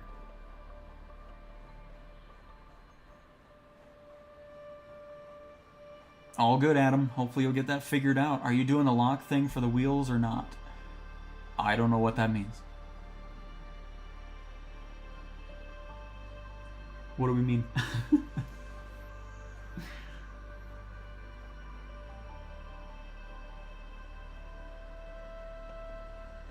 This would look so much cooler if it wasn't all snowy, but it's all good. We're here to just prove a point. We can finally land safely in a distance and just walk over. I mean, we're so far away from the plane now. Look at it. All the way down there. The whole abandoning aircraft seems to be done. I wish I could get the... It doesn't show the distance anymore for some reason. I'd love to see that, but we're probably a good couple nautical miles in or so at this point. And then you can see as we're walking by, this is all the crap that you would normally have to try to land in. And that's what ruined this whole mission set. Was, you know, you spend 15-20 minutes flying to the person just to end up having to do gymnastics in order to keep the plane alive. But now you can land in an area that you deem as safe in the helicopter or fixed wing, and then hike up to the person. Which is how it would be anyways in real life. If they're doing a fixed wing search and rescue, they're not going to land on the side of a mountain within 0.4 nautical miles to rescue you. It's like, oh, we're 0.5, we can't rescue you now. You know, it's just, this was a much needed change, and I'm going to be in search and rescue all the time when Sim Update 2 releases. I mean, my goodness. Because this will be really cool, especially if you're like in a forest or walking up a mountain after you land on the valley and working your way up to the person you're trying to rescue. Awesome.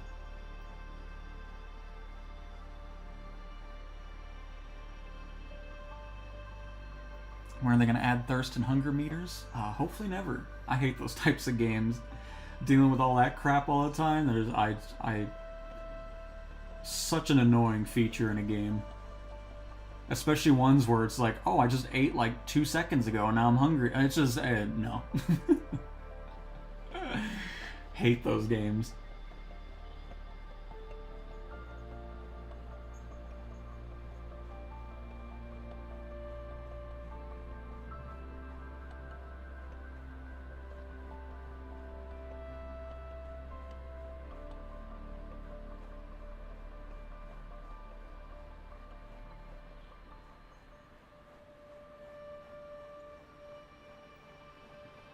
Yes, and then when they go into like the using the bathroom in a video, like that's just so dumb. Like it's just, they must have been bored. They're like, let's just add useless more features to these survival games.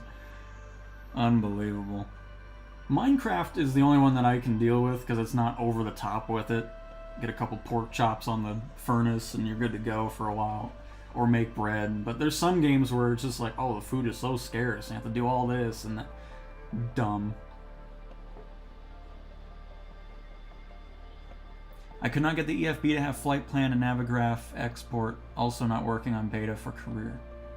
Yeah, I don't know. I don't use third-party programs, so I can't help with that. My sim's always vanilla. Except for third-party planes that I get from the marketplace, the in-sim marketplace. But I haven't bought anything yet for 24 because nobody's supporting career mode yet, so it's been saving me some good money. Needless to say.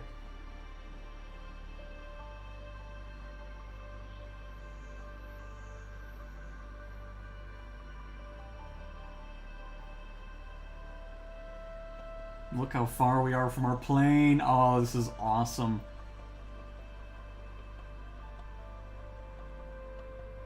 This makes me so happy. Because now I can actually enjoy these missions. Because I tried enjoying them since release, but it's just the way it was, and it's like, oh great, they're in the middle of a forest, so there goes 20 minutes of flying. Or with the fixed wing, it's like, great, they're in an open area, but there's cactus and trees and rocks and everything else. It's going to crash the plane anyways, so... But I guess the other thing is, let's see if it actually registers it or not. I might be happy too soon. But I'm not. There it is. Yeah. Nice. And then you can just teleport back. Start this thing on up.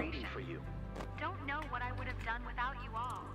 And now we're in a safe place to take off again after we had a safe landing.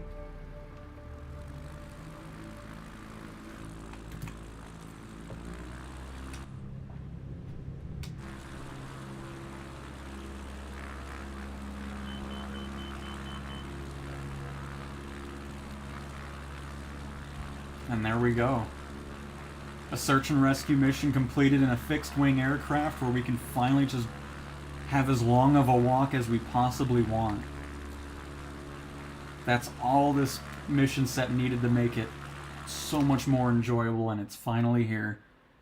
That's awesome.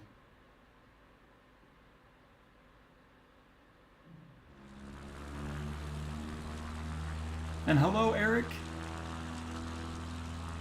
And Dawn, absolutely. I do this every time a new update comes out. I always dive into the changelog first, go through all that, and then dive into the sim, test out things that were broken before, seeing if they were fixed. You know, people outside the plane are gone finally when you're flying in specific airplanes like the Bonanza, the Corvallis. The ES-30 is fixed from Hart Aerospace now, which is awesome to see. Improvements to career mode and the missions themselves, and the biggest one for me is this. Like, I could not be more excited seeing some changes for this. 02 Uniform Tango traffic. CTWN 32 Sierra Romeo Echo Tree 211 is on final. Runway 26 to land.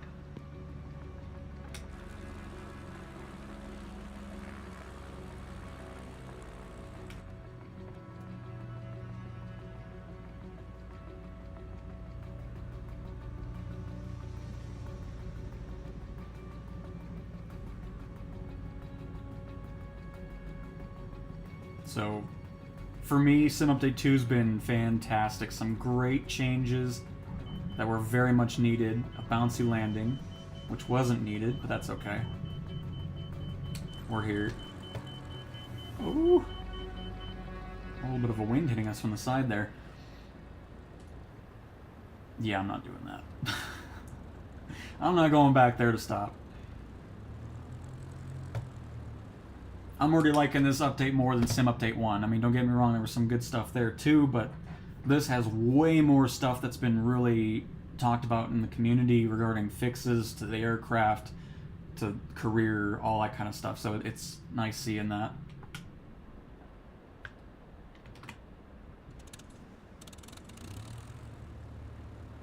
It's weird. It's only on the ground where it does that. Like, I go idle on my flight stick, and it just shuts off the engine, but it's all good. Again, this isn't our career company, so I don't care about the reputation system. It's all good.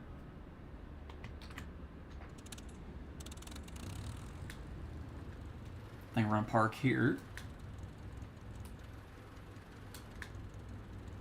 Just need to get it to trigger that we're off the runway. They'll get all mad.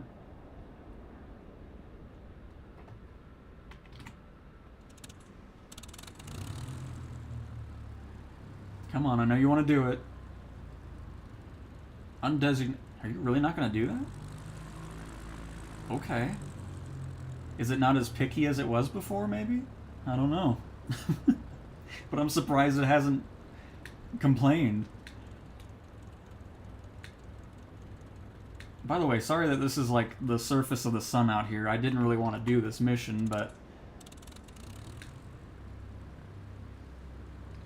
there we go. Okay, yeah. See, it didn't even complain. The enter button still is a bit weird. Now it's taxi.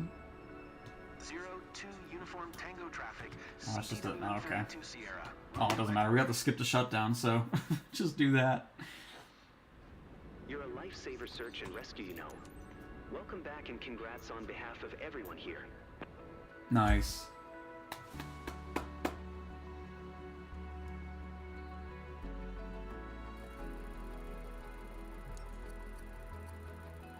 Well, yeah, because I want to do... Because now we can do it in the Bonanza as well and actually complete... Because I noticed there was something people were posting about regarding... Oh, it's so nice, completing these missions in a timely manner and not having to worry about wasting the time flying there just to have them be in the middle of a forest. You can finally just walk, like, oh my god, I love it. It's exactly what I wanted from these missions. But yeah, I think in the beta there's some VIP missions that aren't even here. But again, it doesn't really matter anyways, because none of this carries over that we do in the beta to the main version of the game again.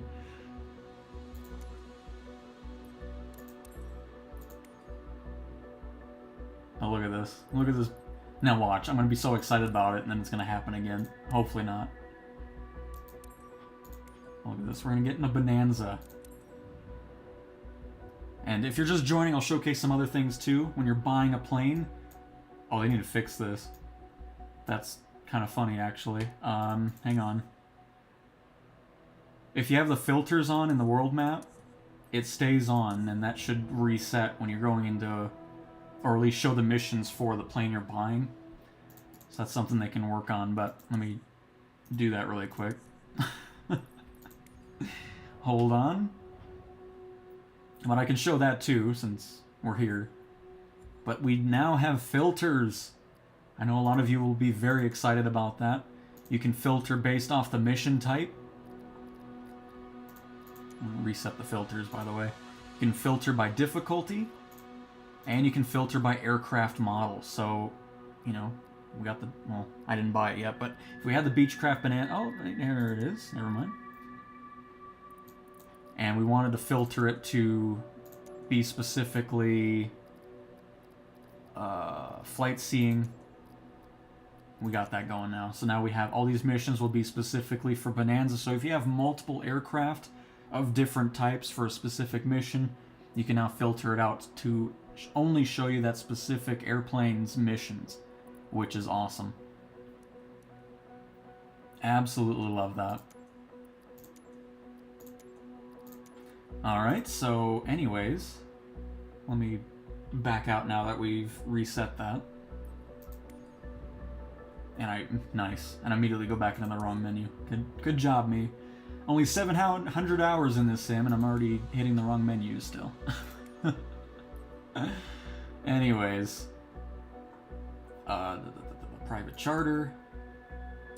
Fly aircraft, brand new. And Beechcraft Bonanza. Look at that. Look at this. We can actually buy it.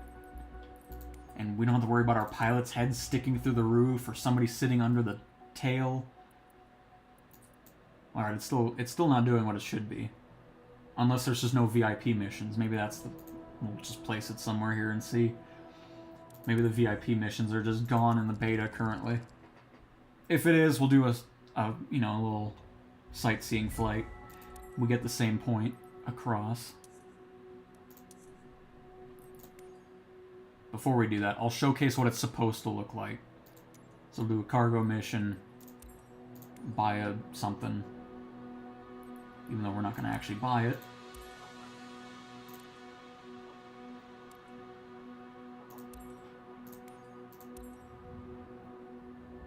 There we go. So now instead of guessing where you want to put the plane and hope you get some missions, you can actually see where the missions are before you place it at an airport.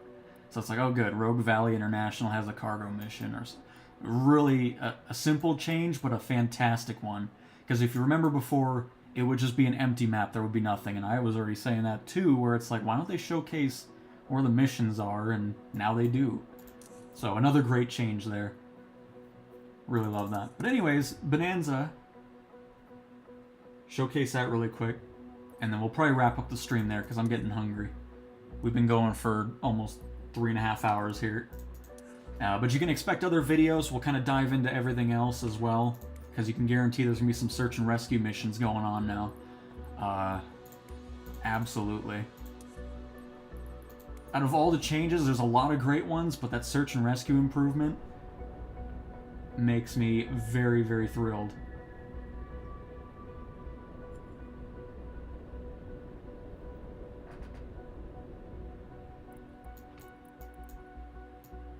But yeah, it looks like there's no VIP mission spawning, so we'll just go into a,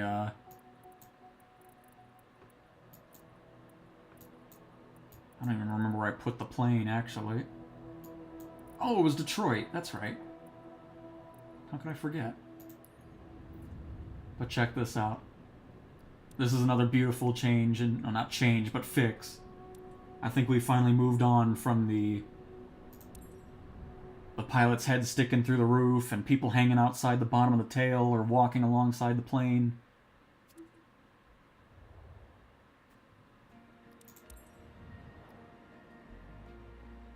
And then after the stream, I'm going to try to figure out if there's anything else I can change on my end to get rid of those blocks, or if it's just something I'll have to wait for the next beta build. Because like I said, I've never seen that happen before, so I'm sure it's just some weird little option they changed.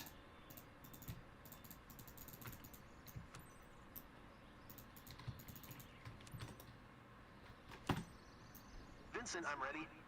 Oh, Well noted. come on board!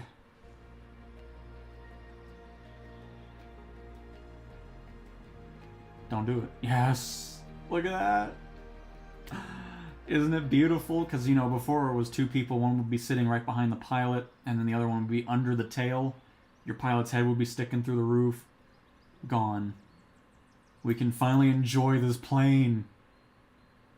And then the same will go for the Corvallis, of course. The Cap 4 was another one that was having that issue as well. But cool, everybody. There we have it. Hopefully you guys enjoyed another beta update video. Again, the first hour and 11 minutes is us going through the entire changelog. And then, of course, when you do get on there, you will be on build 1.4.7.